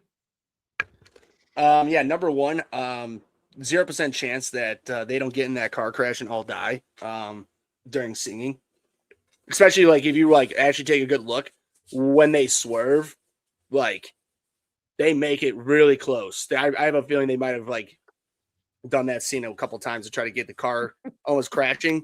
But there's just no way. I wish Rob Riggle was in that car. If Rob Riggle was driving, I'd approve of that. Sorry. No. Bad take. Just in general, to be honest, I guess this is a nitpick for me as a human being, but I literally could not have a job for like as long as Dale did, like decades. Just, I don't know. It's just to do nothing for that long. It's just a nitpick for me as a human. I know that's not necessarily like a major thing, but it's just, I don't know, man. I could not imagine not working, like just literally doing nothing. I don't know. I'm not working right now. I put a lot of time in the pod, but he didn't have a pod. He was coaching one baseball team, fantasy. Yeah, that's his job. That's what he's doing. That doesn't take full time, my friend. No 40 hours a week. But in general, I mean, I'm ready for my. You got any more? No, go ahead. Sorry. No, go ahead. No, I was done. Don't worry. Forgot to put in here. I forgot to put in weak link of the film. And by the way, we're changing this award to the Rob Riggle Award, the weak link of the film. No, we're not. If you're getting rid of the Matt Walsh Award, you're not changing shit to Rob Riggle Award. Well, do you guys have a weak link? Did we talk about this? We didn't talk about this. No, but I put the mom just because I got the whole movie. Like, I feel you could replace her with many different actresses. She does it well, but like, just saying like the way that they wanted her to act in this movie, a lot of different women actors could have came in and done the same thing. In my personal opinion, I went with Andrea Savage. She plays Denise, the therapist.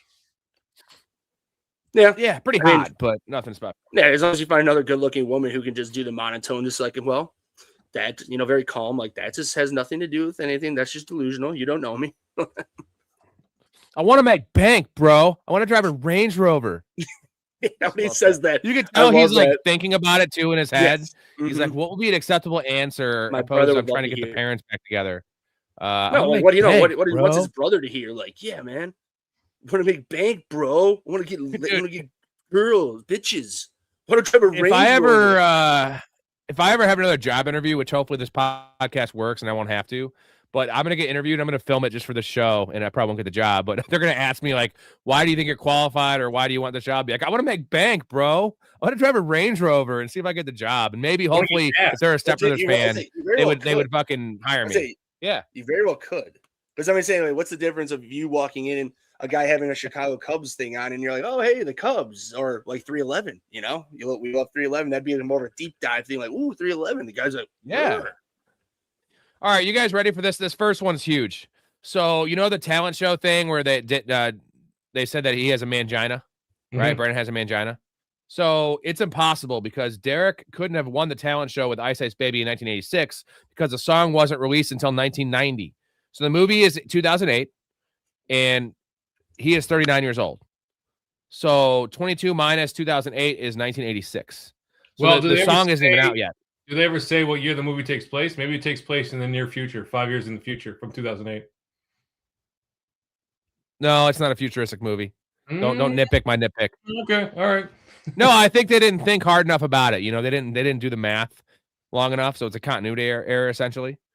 But come on, yeah. They didn't set any precedent that it's in the future because that Callaway 3-wood that was definitely a 2009 model. I'm a golfer. So I thought that was a deep dive, and I'm going to pat myself in the back for that one. Thanks for shitting on my nitpick story. Well, 2009 model. You know what? Guilty is charged with the story. Listen, gang, don't be mad at Dale for ruining the story and possibly the evening. It's totally fine. I have a lot more stories. Derek, that you do. Yeah. That you do. Guilty is charged with the stories. Oh, God, you're impressive. Rob, real quick. Yeah. Guilty as charged. You know what that's from? No. Well, hard. The best quote though is not like ruining the story. It's and possibly the evening. That's such a condescending comment. Like this underhanded ruined. Fucking. He doesn't know a fish. He doesn't know a fish is a. All right, I got two more. Right, are bonita fish big? Like, what's this guy's deal? So two more comments, two more nitpicks here. Why didn't Mr. Doback kick him out earlier? Like, I get why Nancy didn't, just because she's such a sweetheart, right? And she loves Brennan. But like, obviously, Robert is just fed up with the shit of Dale. Like, why did it take this for him to like finally be like, you know, we're kicking you guys out, we're retiring all this shit? Like, you'd think he would have done it earlier. Am I crazy? Yeah. Again, that's one of those like, how else does the movie happen situations? So. Okay, last one. So they had to share a room because Dale refuses to give up his studio drum kit. Right, his room. So they're essentially saying that house only has 3 bedrooms. Bullshit. My house has 3 bedrooms, and my house is fucking tiny. That house is huge. There's probably like 5 bedrooms in that house, right? Yeah, that one's weird. Why would there's probably a study downstairs, a basement, whatever. That one is weird. Because it's not a ranch. They show the view. It's like one of those weird like 2 stories where it's all 2 stories though. It's like all equal. So essentially it's the layout of a ranch, but it has 2 stories. That fucker's got 6 bedrooms, dude. But here's the thing. It's for the story. But we're talking about learning doctors here, talking about things like this. So we're probably talking about, rooms considered will become offices. Hence, again, they're letting Dale, who doesn't work and does nothing, have his own office. In reality, the biggest nitpick would be if you want your own fucking office guy. I mean, if I were Brennan, I'd be like, put your bed in there and live in your damn office then. Fuck you. Like, I'm not living with you. I'm 42 years old, a loser myself. I'll jack off in here alone. I don't need you with my night goggles watching me. Even better. We have them when we're 40. All right. Moving on to best quote. This will be entertaining. Big Ray, give me your best quotes. There's the good old I'll start with this one. Pan. No, my name is Pam. Are you saying Pan or Pam? Pam with an M. Panned. There's a D at the end. No, there's no D. It's Pam. It's like a combination except PANM. Like I'm just saying that whole scene, like that particular like, how can you not understand? I don't know. I don't understand that. There's great writing to like not understand Pam. It's literally 3 fucking letters. Well, remember when Will Ferrell at the dinner is also mispronouncing Robert's name? He calls him Robin. Yeah, right. And then he's like, no, it's Robin. He's like, Robin. He like does the Robin. It's kind of a callback to that, right? Yeah, don't call him Mr. Doback. Doback. And he calls him Doback. It's so funny. Okay, Doback. Sorry, Robin. Yeah. I mean, just the whole. He's just like, so you're telling me I have a belly full of white dog shit, and you're selling the house, and I gotta move out? What the fuck is going on here? And we have to go to therapy? Right. I mean, and yeah, and then we have to go to therapy. And also, who's driving my boat? Dad, shut the hell up. Please shut up. Yeah, please shut up. And then, of course, you get a divorce? Of course. These two are like the 2 biggest dickheads ever be alive. Like, of course it's their fault. Got the 2 biggest dickheads in the world living in your house. I swear, I'm Story, what do you got? At my mom. As soon as she's age, I'm putting her ass in a home. I'm putting like he has any authority to put her in a home. You know what I mean? Like I'm adding ass. That is I'm just a really dark statement, but he would do it too. Oh yeah. Yeah, we've covered a ton of them that I had written down. I've got 10 here, but I think an underrated line is when Brennan gets asked if he's good at singing. He says, "I've been called the songbird of my generation by people who've heard me." So who's actually calling him that? Because his mom's only heard him sing twice. And then my second favorite line is the little girl at the playground who just spouts off, "Shut your mouth, S.A." Like, I don't know. It's so unexpected. Literally, like, there's no Hispanic people involved in this, and like this little white girl who's probably 8, 9, about like 9 or 10. Shut up, S.A. It's like, whoa, okay. And while my favorite line is the band singers, "Hey, listen, motherfucker," we did that one already. Yeah. The whole scene with Brennan and his mom in the car, Robert better not get in my face because I'll drop that motherfucker. You don't know any Johnny Hopkins. I used to smoke weed with Johnny Hopkins. You don't know any Johnny Hopkins. It was Johnny Hopkins and Sloan Kettering. We used to smoke that shit up every day. It's a Northwestern and John Hopkins. I used to. Is that good enough for you? Is that good enough for you, Brennan? No, it's not. My all-time favorite one is the Dad, we're men. That means a few things. Dad, we're men. Okay? That means a few things. We like to shit with the door open. We talk about pussy. We go on riverboat gambling trips. We make our own beef jerky. That's what we do. And now that is all wrecked. We literally have never done any of those things.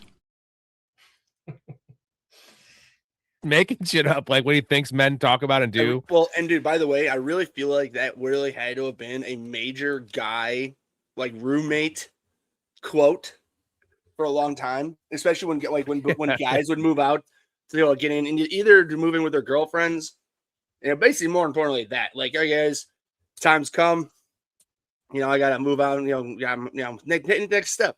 Hey, if you do that, you won't be able to shit with the door open, make beef jerky. That's what we do, Ray. We literally never done one of those things once, and that's why this my movie dad is so great. Go ahead. Richard Jenkins. Like, he doesn't try to play a foil to an out comedy Will Ferrell and John C. Reilly. He's just straight. He's straight until he reaches his boiling point, and then he just explodes, and it's hilarious. Speaking of exploding, my dad shits with the door open. And growing up, I have 3 siblings. We didn't have a lot of people over, but sometimes people would come over.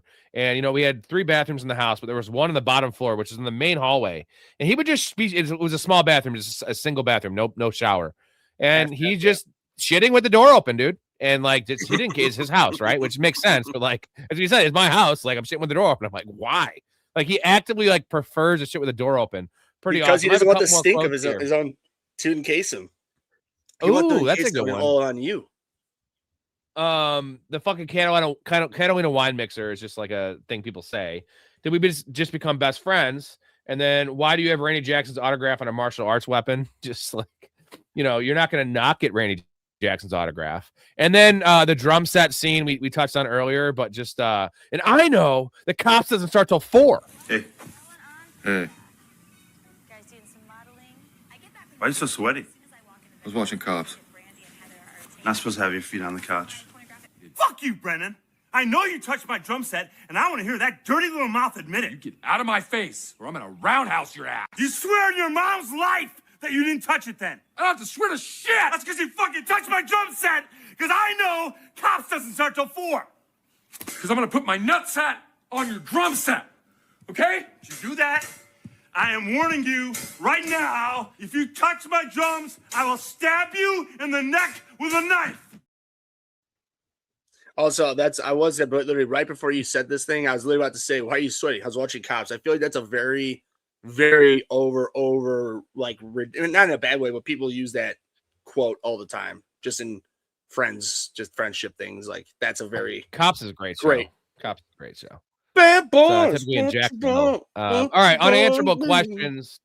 Unanswerable questions. I got a couple here. I'll lead it off with. How many times a week do you think these guys jerk off? So, who jerks off more and how many? Asking you guys. One a day is 7. I think it's over 10. They're 1.5, 2 times a day, right? Oh, I was going to be upwards of 3. That's how they had 21 nothing times. to do. They had nothing to do. Yeah. Parents are gone. Well, there's the opening scene where as soon as the mom walks out, I'm watching the lady, and then it's fucking watching. It's a yoga, so he's jerking off to yoga lady, which is not much. And then obviously Dale has that crazy collection of fucking Hustler magazines that are collectibles, and he's like, "You're wrinkling the page." So, but he's not checking up to those. You know, if this is the end, shows us anything. You know, you just can't control the loads. You know. Yeah. 20 times? Is that something about right, Story? Those are rookie numbers. You got to pump those numbers up. Like I said, man. What is a healthy amount? What do you guys think a healthy amount is to jerk off a week as a man? Once a day, 7 times? There are studies that have indicated that up to a certain extent, ejaculating once a day is good for overall prostate health. So take that for what it's worth. Yeah. Doesn't have to be healthy as a horse. You're saying I'm the healthiest man alive. But you can't do it more than once a day? Is it actually like is it counterintuitive to just jerk off? Does your hand actually start to grow hair on it? Diminishing returns beyond a certain extent. Again, like there needs to be more research on the subject, but it doesn't hurt to do it like all the time, other than when it becomes like an addiction. But Story, does the science show the hair growing on the hand after a while? Does that science back up anything, or is that just the what? The hair growing on the hand? Yeah, have you ever heard that? It was like the joke like parents would tell their kids. We'll know if you're doing it because hair will start growing on your hand. Puritan scare tactic. All of a sudden, masturbation. Story. This is why Story is the GOAT and why this 3 panel is the ideal panel for these, because I asked Story what the proper amount of times to masturbate a week, where I say jerk off, and Story says studies show, like, just to start a statement after what I just said is studies show. That's such a storyline, and I appreciate you, my dude. This is what I bring to the table. I love it. So clearly Dale was a virgin, because the scene where Catherine Hahn fucks him in the bathroom, the quote of "it's so slippery" indicates he's never felt a pussy, because it's slippery. It's wet. You know, ideally it's slippery unless she's like not into you. Yeah. So was Brennan a virgin too? Is most certainly yes. I'm gonna say no, but I think he might have only done it maybe one time. Because apparently, you know, there's a quote in the beginning where they were wondering why the parents were talking to each other, why they didn't move out or why they didn't like move on with their lives. Mm-hmm. And it happened right around the time of the divorce. So essentially they were frozen in time from like 16 or 17 years old. So there's a chance Brennan got laid when he was 15 or 16, and then he never matured above that age. So Story, Brennan, has he had sex? Did he have oral sex before, or is he a total newbie? Is your conjecture that their arrested development is specifically related to the divorces of their respective spouses? Well, one died, one got divorced. Brennan's dad left. Yeah. Dale's mom died. Dale's mom died? Right. Is that in the movie? Yeah, that's literally the scene that he's talking about. Jenkins says when Dale's mom passed, then what goes into like his problems of why he had a hard time, and then when she's talking about. She's like, well, when Brennan's father left us, and Well, I he had knew, a hard time. because later on, Derek asked, "Are you trying to get mom and dad back together?" So I knew that one. Yeah, I don't know. Yeah, because remember when they're hanging the Christmas tree, and then Mary Steenburgen's like, "Hey, that's a nice sweater you have." It. Yeah, it was my mom's. So like, clear. Yeah, she died. So I'm saying like the divorce and then the death. I feel like kind of it's traumatic for these guys. Oh yeah, and no. it They caused them equally have to- their very traumatic problem that equally held them down to not mature past that, which is really interesting. I mean, because you know what, I really feel like Derek honestly fucked Brennan really with mentally when he did the whole the mangina thing. Yeah, Storey had the perfect reaction. But during the talent show, we'll assume at that point that the dad had left, so he's already grown up without a dad, and just trying to deal with that whole trauma, and then just trying to have the confidence to sing in front of all these people, and then his little brother at that just completely annihilates him. And then even like literally to the old man in the crowd, man, when he's just like rocking back and forth. Oh my god! How long do you think Brennan and the therapist lasted together? So obviously they're dating, so it actually worked. You think it actually worked? Because now he's successful. He has the karaoke business, right? I bet they got married, bro, and had kids. She's delusional enough that like literally at the end, he knows it's totally fucking. Oh yeah, but Brennan sure does look good in that damn or whatever. Look damn good in that pirate hat. Yeah, get your rock out of that. Right, that's it. Thank you. Yeah, thank you. That was I one knew of there my was some swearing. Is Denise there on a professional capacity at the dinner, or are they together now? Because they're together. No, they're together at that point for sure. Because that's why, like, when they introduce the whole, I would think that at that point they're a couple. I traveled 500 miles to give you my seed. Oh man, that's a great one, Jason. Good call, my brother. You have any other unanswerable questions, Story? Yes. So, who filmed the music video, and where did they get the money to hire the hookers, the ladies, the actresses that were part of that? Why did Derek and his friends why are they laughing? Like they're supposed to be supposed to like Robert. Why are they laughing at when they know that Robert is absolutely devastated because that was his boat and his retirement plan? Do therapists really have a legal obligation to attend their patients' events if they threaten to hurl their bodies off of a helicopter? That's a weird one. I feel like that they're dumbasses at that dinner you're talking about. They don't care about anyone. That's the point. It's like Derek's fake. Remember the scene where he's like, dude, I'll do it for 4/5 commission, man. I want to. You know what really gets me off? It's helping out my bros. Like 4/5 commission. How about you'll do it for free? 4/5. He's giving. He's taking off $2,000. What the fuck is that? Yeah, that's 4/5 commission. Like that statement is just garbage, bro.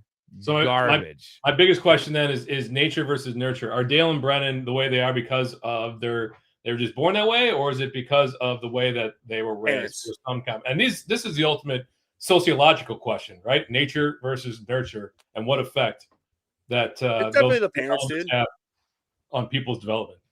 I mean, you've seen what like people like Jackie Chan has said that like there's many major actors who've said like I'm not giving my kids any money because if they can't figure out how to become successful by the time I die with my resources, why should I give them any money? That means they didn't try. So I'm just saying, like, there are many famous people out there who have that same mentality. Shaq's one of them. I mean, there's a lot of them out there. So I'm just saying, like, I would be putting it on the parents of just nurturing them to not get out of their habits. Yeah, that's the ultimate question. Well, you got any, Ray? Unanswerable questions? Yeah, the only one, I mean, I said this over during this whole podcast, but just literally what the hell have those two been doing the last 2 decades prior to this movie?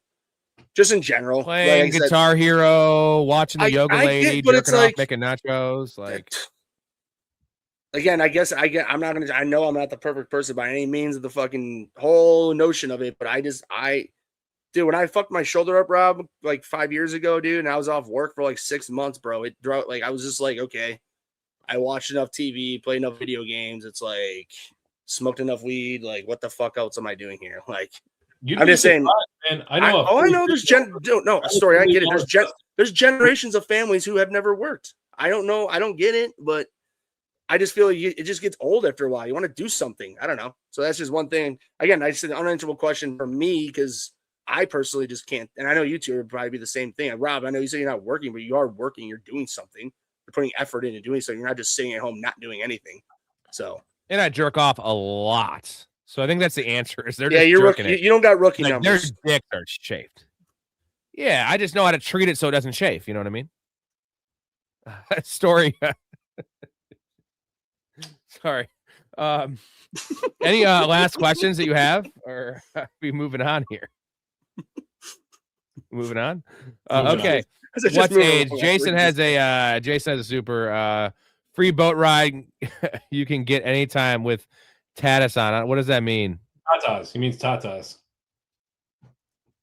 Is that from the movie? So Ray's Tatas can be getting on for free. Jason, like you offer a free boat ride that you can get anyone with Tatas on. I think that's what Jason said. Ray's winning. Woo!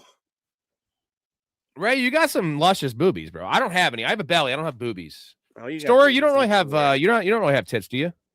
I've got average pecs. I've got muscular pecs. You do not want me to take this shirt off. I will. The whole audience will get turned on. Says the guy that's always like, I'm not drinking this month. I need to lose weight. How do you think? Maybe that's why he has muscular pecs. How do you think I keep this in such great shape under here? I'm like this. Like I lather these up with Kegels every day in the shower. Oh Jesus. Okay, what's age? What's age the best? What's age the worst? He's like, you like this? You want to touch these? I haven't had a carb since 2004. I lather these bad boys up with Kegels in the shower every day. But I really want to know what actor that was or model. I'm just saying because, like, obviously we know. I'm just saying, like, what? Just out of curiosity, what guy they pulled? All right, who's got a 6-pack? We can oil up one shot. That's all. You? All right. It was not me. All right, I got a couple here. We kind of condensed this segment down just to a few. What's age the best? What's age the worst? So got a couple. Yeah, one of each. One of each. My age the worst is wasting a full bag of Doritos with a samurai sword because it's like $4 for a bag of Doritos now. So that's not age well. And I also like Doritos. And then that is crazy. Age the best. I kind of a tie here. Richard Jenkins' career, because I love him in everything as a character actor, but the Coakley performance in Hall Pass. Have you guys seen Hall Pass? Oh my God, yes. It's like they built this character up like Coakley's out of town, Coakley's in Europe, and you expect it to be some younger, like, hip, like party boy guy, and it's fucking Richard Jenkins. Like, just his skin's, you know how old he's just old, and like he just is this know-all ass slayer is what he is. And like that, he got that role probably specifically from this movie, and he's in some other stuff. And again, he's just, I love Richard Jenkins. And then Mary Steenburgen is I don't know how to pronounce her name. Steenburgen. She looks great. She's a gilf, always a gilf. Still looks great. Looks great in Curb. I want to bang her. There it is. Steenburgen. Steenburgen, yeah. Yeah. So age the best is like this is the comedy duo between Will Ferrell and John C. Reilly, I think, is unparalleled. And then this might be the most quotable movie in comedy history. Like this is not the best comedy of all time, but I can't think of another movie that I have more quotable lines from. What age the worst? The douchey corporate bros, like that's still floating around all the time. Bullying / attempted murder / beating up children probably doesn't age very well. And then the movie has some, I would say, modern day problems when it comes to certain homophobic slurs in there. Like even in 2008, that word probably wasn't acceptable, and it's used quite a bit in this movie. That would be my only like real problem with the movie. Raymond? Yeah, Story. I'm pretty much piggybacking on just because that's. I said the movie itself, the buddy comedy with it, and the quotability, just sort of like all in one for me because the movie has aged like fine wine. I understand like Story you just said there are some things about it which we all know aren't perfect about it, but in general, the general sense of this whole movie, though, the whole premise of it. That like it was very original when it came out, just two older 40-year-old dudes who never done anything and their parents getting married and they have to deal with each other. You know what I mean? Basically dealing with a mirror of themselves. And then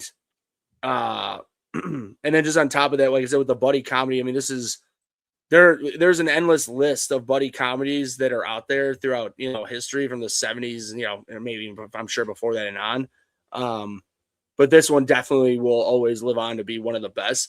And like Storey said, this if it's not the most quotable movie, it's definitely on the Mount Rushmore, and it's not even close. I mean, there's just even it's just like a 2-line, 1-line thing. People say various different quotes from this movie continuously and will forever, I feel like, because this will end up being like our children's age generation of like Billy Madison. You know what I mean? It's a little more raunchy, obviously, but like, and just saying in that aspect type deal. Yeah, I think Anchorman is right there with it in quotability. You know, Sex Panther. And Colby makes a good point. Talladega Nights is right there too. It's not as good of a movie. It's not as funny as a movie, but man, there's some quotable lines in that movie. Yeah, I'm not. I agree. It's very quotable, but it's not something I go back and rewatch very often. It drags. I'd rather watch this or Anchorman. I'll have to find the actor. There was some very like it was a famous, very, very famous like serious actor or director, one of the two. And his favorite movie, first thing he said was Talladega Nights. It was very shy. I'll find it and let you guys know. But it was like one of those things that when I tell you guys, you'd be like, that guy? What the hell? I'm just saying, it was very unexpected. All right, what memorabilia do you guys want from this movie? I think if you didn't say the samurai sword with Randy Jackson's name on it, what do you even Step Brothers? Like, and then the is that what you got, Ray? I have katana on there. Yep. Yeah. I got Chewbacca mask. I want that crossbow just because the crossbow's badass. I want that just their suit with the J's. It's a badass little get up. That's I mean, not necessarily for an interview, but just in general. Yeah, and then the black leather gloves. If we're talking fashion, I'll take those as well. yeah, there you go. And I said the drum set as well. Is that all you have, Storey? Or you have anything else? No, I mean the pinnacle is I think the samurai sword. So give me the ship. Neither of you guys mentioned the fake balls. Give me the shipboat the treehouse too. If I could have that in my backyard, I'll be doing the podcast on there every day. I want the fake balls, bro. I mean, I get it's a conversation piece. I don't want those hanging on my wall. I'd rather a samurai sword. I do.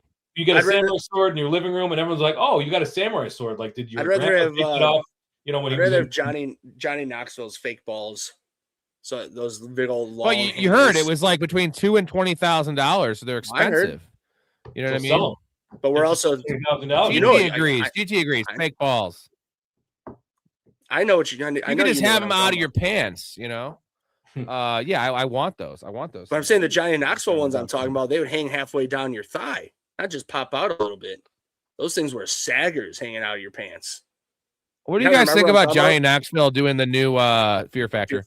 Man, that white hair does him no favors whatsoever. Really? I don't think he looks that bad. He didn't look bad. He just looks aged. Like, well, but I think he knows like if he dyes hair, he'll end up going bald, and he figures, well, I don't want to go bald, so I'll just go white. Yeah, I mean, I guess you got to embrace it. But I'm saying, like, I'm just shocked that he has the same hairstyle. It's just white. I never could get down on Fear Factor. Like the stunts, I think are like awesome, and I would love to try some of that. It's the gross out stuff, eating. Yeah, stuff, the eating roaches and shit. So you're not I liked watching it because I love Joe Rogan, so I like watching Rogan. That's it. Wait, we're not about to have a contest of who can eat the most cow dongs on between the three of us? No. That's about a normal Friday. How about mountain oysters? How about mountain oysters? Those are normal. Listen, I'll eat oysters. I'll eat clams. I'll eat. Oh, you'll eat mountain oysters. Okay. I'll eat. Right, stories I'll eat weird stuff. I'll eat gooey duck. Right, but mountain oysters are cow balls, bro. Because when I was in the 90s, I went to my aunt and uncle's in Lombard, and my aunt and uncle were from Kansas, and my mom told me, she's like, yeah, they're having mountain oysters. I was like, oh, like you said, like, oh, some sort of oyster. Mountain oysters? Yeah. My mom's like, no. You don't, because I was under 10 years old. She's like, you do not want these. And I was like, why? She's like, they're bull's balls. I was like, again, under 10 years old. I'm like, what? She's like, yeah, either just don't eat and we'll get some on the way home, or eat PB&J. All right, we're moving on to who peaked, what peaked, Apex Mountain. And by the way, we got another goal, Matt. So since Ray has to wake up early tomorrow, I'm going to do double duty. I'm going to take a shot and a chug. Oh, Ray's doing it? I'll do it anyway. Nice. Let's go. Who peaked? What peaked? Apex Mountain. Catherine Hahn. Is this her Apex? Is this her peak? No, because like Ray said, she had her own Marvel show. She was that's peaking. A regular in WandaVision, and then she had her own Marvel show afterwards. So I don't think she peaked at all. No, that's unfortunate. I know you hate it, Rob, but that's peaking. I would say Mary Steenburgen probably peaked. I mean, she did some stuff after that, and she has been in Curb Your Enthusiasm. But in terms of like a movie star, I think she kind of peaked there. Yeah, she's in Back to the Future 3, bro. Which was before this, I would assume. Yeah, long. Yeah, 1990. 90s. Yeah. That could be her peak. Obviously, I know that Back to the Future 3 was before Step Brothers. Yeah, it's the female lead in that movie. Yeah, well, I'm saying I don't know what she did movie wise after this. Maybe a thing here and there. I'm sure she's in movies, and I think she's pretty good in Curb. But otherwise, that would be my vote. It's probably this because she's in Curb during this, so it's this stretch of time. That's true. So it would be this. That stretches until the late 2000 teens, though. Will Ferrell, what is this? Is this it? 2008, or I was thinking Anchorman is probably his peak.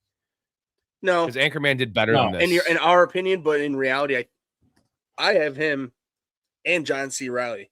I think that this is both their peak because John C. Reilly, we could have made said Talladega Nights. Which Walk Hard, dude. That's his own movie. He finally got his own movie in Walk Hard. Oh, and that was 09, I think. Maybe was that 08? Maybe 09. Maybe it was 07. I don't know. Either way, I thought Walk Hard was before this movie, but no, you're right. No, it was 07. It was 07. This was 08.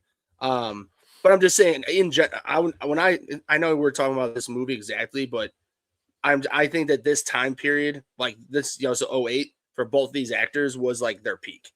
Like that was the pinnacle of their careers.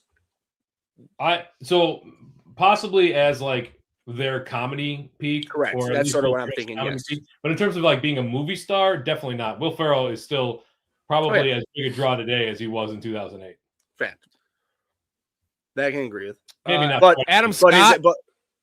No, not even close, dude. This is before his Parks and Recreation. I know. What is it? What is it? I'm just trying to. His peak is right now. It's Severance. Yeah. No. Yeah. He's complete. He was a comedy guy, and he's totally taken that into new stratospheres of drama. Yeah, I agree with Ray. All that. So, both those. Yeah, honestly, I'm still going to stick with what I said. I think it's Will Ferrell and John C. Reilly just on their. I think with Story's right though, it's their comedy careers because John C. Reilly, like Rob said, like in the beginning with this, that guy has so many great non-comedy movies that he's been in. Yeah, that he is not just a comedy actor, but he's got his chops, and he's definitely clearly got the chemistry with Will Ferrell. You have any other Apex Mountain peaking story, right? I think you would. I would say, just for argument's sake, Rob Riggle, but you would probably say he's never even reached the peak. So but this is 08. That dude lives in Death Valley, bro. Lowest point. I can't believe you don't like Rob Riggle. That's wild to me. He's not funny.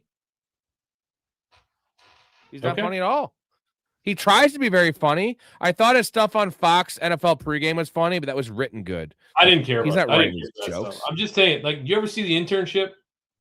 Yeah, awesome. No, I don't think. Is that that's an Owen Wilson movie? Yeah, Owen Wilson, Vince Vaughn, and he's got a cameo near the end. I love that Vince movie. Vaughn is so much funnier than Rob Riggle. Okay, well, we've beaten this horse to death, so. Yeah, you all not lamb and fries kind of guy? I don't know what that's from. Is that from? Me neither. That's what I'm asking. That might be from Funny Farm, that Chevy Chase movie in the late 80s. Ooh, I don't know. Jason, let us know. I actually was going to watch that. Let us know what that is. There's something about like sheep testicles in that or something along those lines. I don't know if that's what he's referring to.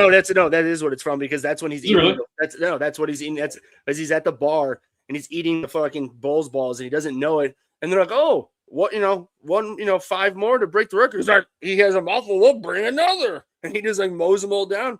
Then we got a new winner, and they're like, "Yeah, we've never had anybody eat this many Bulls balls before. Bulls testicles." He's like, "What?" It just fucking freaks out. Oh, Jason, you're fucking you're a nasty bastard with your great knowledge of your movie. We love quotes. Jason. I'm saying he knows. I'm glad Jason's watched this one though, so he's gonna come on Tropic Thunder here in a month or so whenever we do it. One Oscar to give, gentlemen. Who are you giving it to? Richard Jenkins. Ooh, supporting.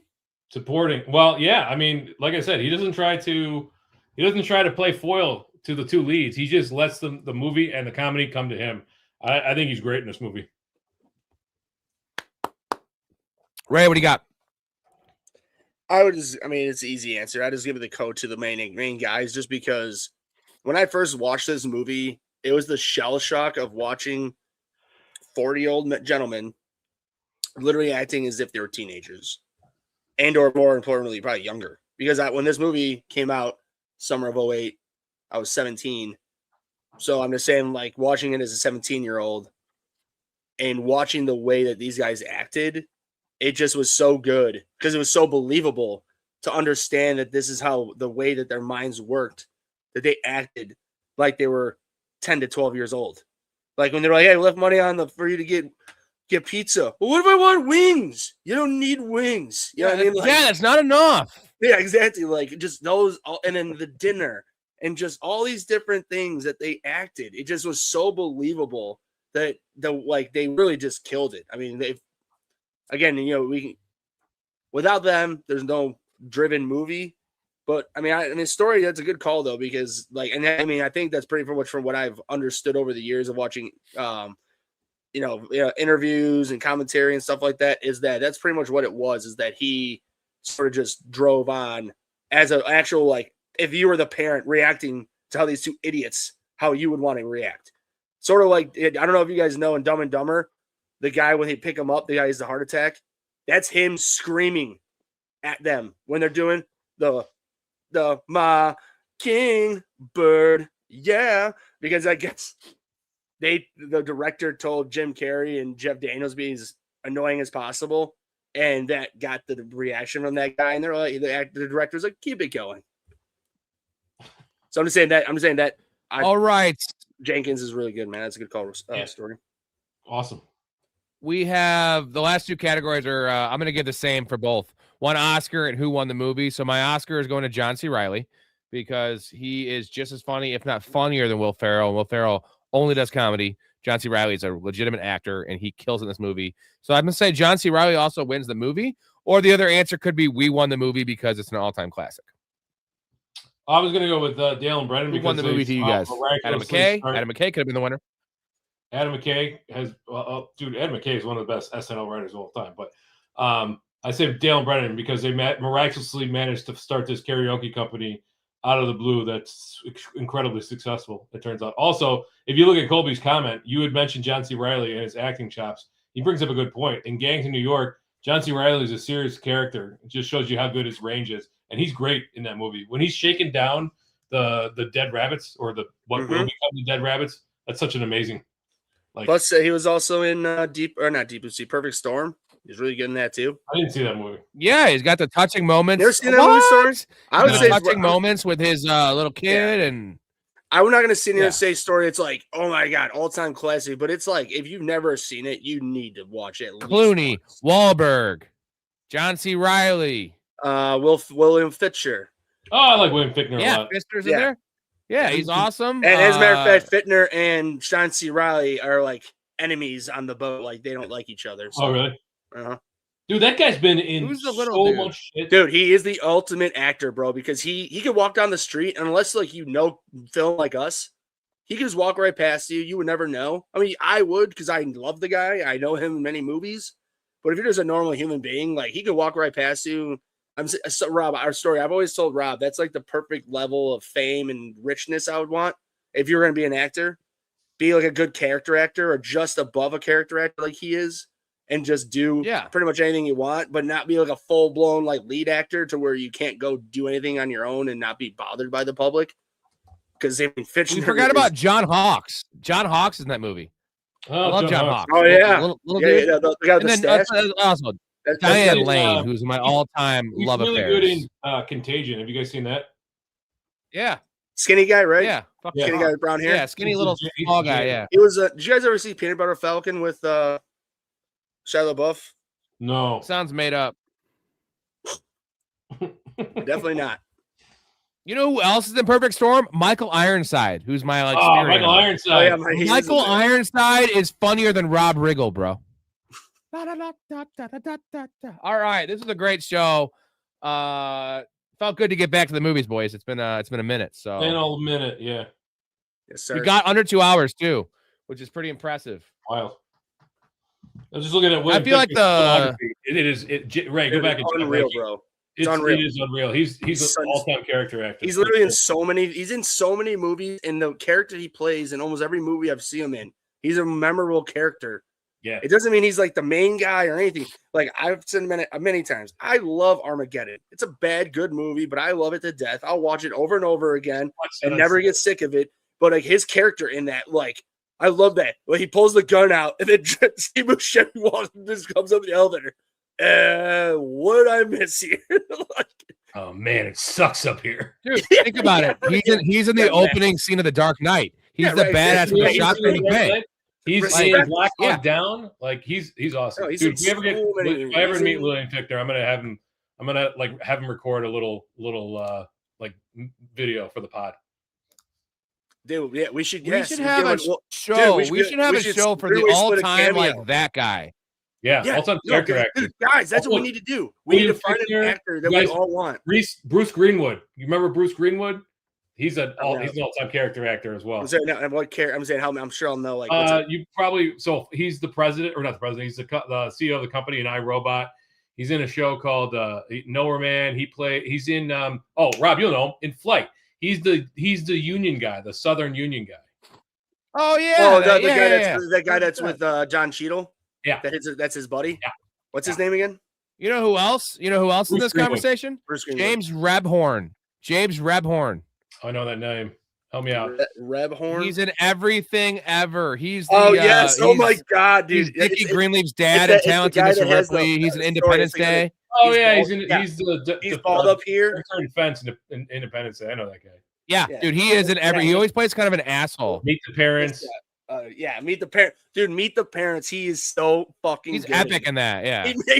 He always calls him Fokker. Yeah, where do they go, Fokker? Yeah. So we got to do a show on like these guys that are just like the best of the best. That are just like, they're in the background for some. Now I think Philip Seymour Hoffman is actually the winner because he only has a couple leads. He's too big. He's so good. He's too big of an actor. No, I get that. It's because he was too good, Twister. Right? He was too good at his job. His Twister guy. You know what I mean? Like, dude, no. There's only two. He only has two leading roles, I think. I didn't say that was a leading role. He was not a leading role in Twister. No, I'm saying he only has two leading roles ever. Philip Seymour Hoffman, Master, and the weird biopic he did. What's the biopic he did? In Cold Blood. Oh, the British. Capote. Capote. Yeah. It's about Capote. It's a biopic of Capote when Capote was writing In Cold Blood. Correct. There's like three. There's like three total, dude. That's it. Like the rest of but it's just that he stands out so much. That's why we don't consider him. I'm sure you two could tell me what if you got an Oscar, you can't count. Like you can't count. Don't blame the guy for being so good at his job. He's essentially a sixth man that won an MVP, is what you're saying. Can you guys tell me? I know you both will be able to tell me. What is that major meme of Philip Seymour Hoffman like all beat up looking and like seriously just looking right at Tom Cruise, and Tom Cruise is like all like he's bloody. He's just like, no, don't do it. Oh my god, it's Mission Impossible. That's what it was. Yeah, okay. The story basically people use that for things of like things that you shouldn't talk about, and it's like usually like especially like I've seen memes. It's like once I had 5 drinks during the holidays and I want to start talking about politics, my wife looks at me and then it shows that meme. And that the wife is Tom Cruise. Like, no. Text me that meme, Ray, because I don't know that meme at all. Oh, it's a good one. Hold on, I'll find it. All right, gentlemen. Any last thoughts on the movie? What do you guys got? We love it. It's on Tubi if you want to watch it. So, if you've not seen this movie, God help you. I was watching it, man. Right? Let's rewatch it on Tubi. Yeah. You got a last second. Yep. I got it. Shout out Coast Guard, Perfect Storm, and The Guardian. Guardian was a good movie, actually. I don't know Coast Guard. No. I don't know. I thought The Guardian is a Coast Guard movie, so that's why I don't know if maybe that's what he means. Yeah, I don't know. The Guardian. It's a mid-2000s movie. I don't know. Yeah, I've never seen it. You ever seen it? It's with Ashton Kutcher and the guy from Kevin Costner. It's worth a watch again if you haven't seen it. With that movie, Neil McDonough. That's one of those character actors. Dude's in Minority Report, right? He's in Walking Tall. He's the blonde guy in a bunch of stuff. By the way, Storey, another reason to watch Perfect Storm. Bob Gutton's in it, dude. Bob Gutton makes like a 12-minute appearance. The Warden, bro. Yeah, oh, the Bob Warden Gutton showing up in movies. That's the Warden. Yeah, okay. you know he's the guy that has the little sailboat that he refuses to like go off course because he thinks the storm's not major, and that's a whole. Oh yeah, on the sailboat, on the fucking sailboat. Yeah, that guy. And everyone, the girls, oh my in there, God, like, I know crazy. He's like, we're not leaving. Bob Gutton, all-time asshole, right? All-time just piece of Big shit time, in movies. bro. Has he ever been like a positive influence in a movie ever? Can you remember? I mean, you could argue that his character in Argo is trying to do the right thing, but he does come off like an asshole in it. Well, think about like Patch Adams. Like he's same character in Patch Adams. He's the dickish, like he's like the lead doctor that's teaching all the doctors. I don't know what the name for that is. Hey. You know, I met Patch Adams. I met the real Patch Adams. Really? Yeah. Really? 2001 or 2002. I met him at a conference. Really? Yeah, he wasn't as funny as Robin Williams. Well, I guess it's expected, but What are your guys' thoughts on the butterfly effect from Peasy? I have never seen it. I've heard what? I heard it's Ashton Kutcher's best, though. It is. Definitely. Oh, by far. No, it's a great movie. It's fucking It's weird. Honestly, it's great. I have a hard time. I over the years it came out, I would say maybe 2002, 2001, 23. I think 2001. Yeah. 2001, 2003. Was it 2004? So, but I'm saying it's okay. 2004, I was fucking 13 years old. Pretty serious movie to watch at 13 years old, but I've watched that movie probably over 10 times at least. And just because I'm a huge dog lover and the whole thing with that, and just it's a rough fucking movie because it's very like just a real like. Not, of course, is there a dog that dies in it? Oh, big time, bro! Not in a good way too. Not in story. I'm sorry. I'm not gonna lie. You know what? He goes back and changes it. Okay, he does. I'll say this. Amy Smart is also in that movie. Shout out Amy Smart. Now, Road Trip is one of my first, the boob virginity thing. One of my first movies I've that seen. Are just normal. Just normal. That scene was one of the first. Like I'd seen Halloween, I'd seen some boobs, but like that was one of my first notable boobs I watched a bunch. So I always loved Amy Smart. She's awesome in that movie. What a good story. Please watch Butterfly Effect. I promise you. It's a sci-fi. It's a mind bender, bro. And Ashton Kutcher is legitimately good. I'm making my way through Paradise on Hulu. So as soon as I get through that, I'll move on to these movies that I got to watch, including Perfect Storm and Butterfly Effect.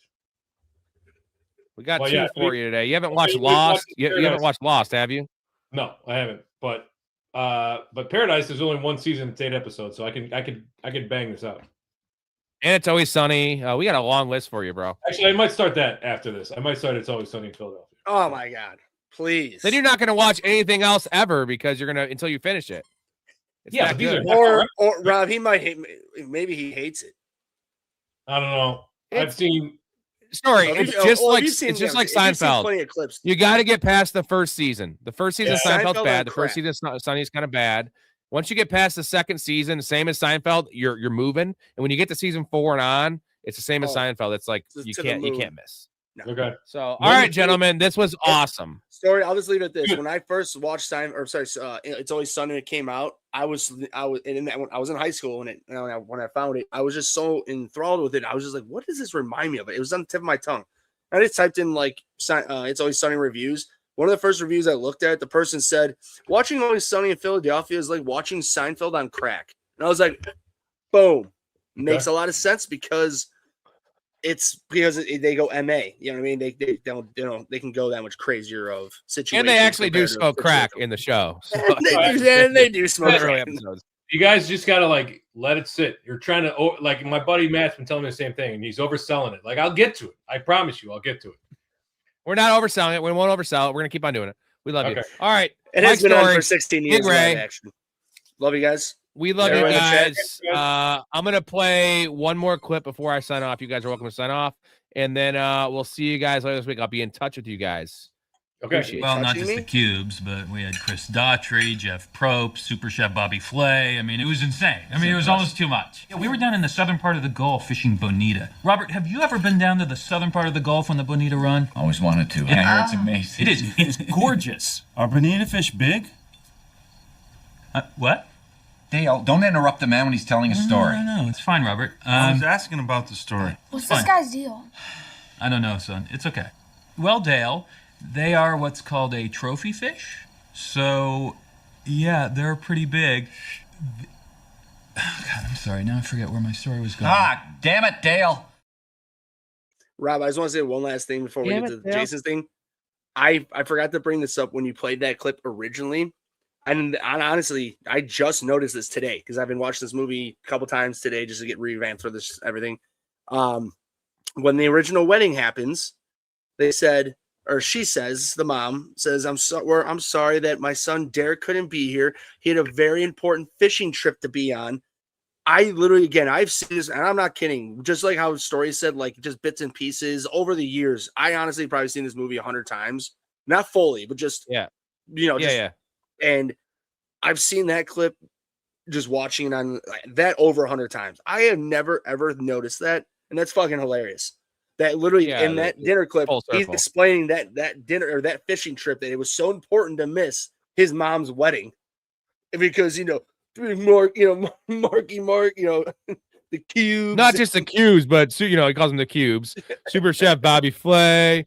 Like, last thoughts. What does this mean? Do you know what this means? Last thoughts, Venezuela. Give me a second. I always have to do this. This fucking guy, our fucking boy. Jason's deep. I know he is. That's why I'm saying I love him. He just does this shit that I have to do these little as well movie quotes. Oh, no. He's talking about the country. He just can't spell because he's drunk. That's awesome. Hell yeah. God damn it, Jason, I love you. Oh my God. You guys are great. Hey. Literally, I had to type it in. I just typed in that exact verbiage in the Ken movie quote, and there's nothing came up. And I just thought to myself, I'm like, wait a minute. No, yeah.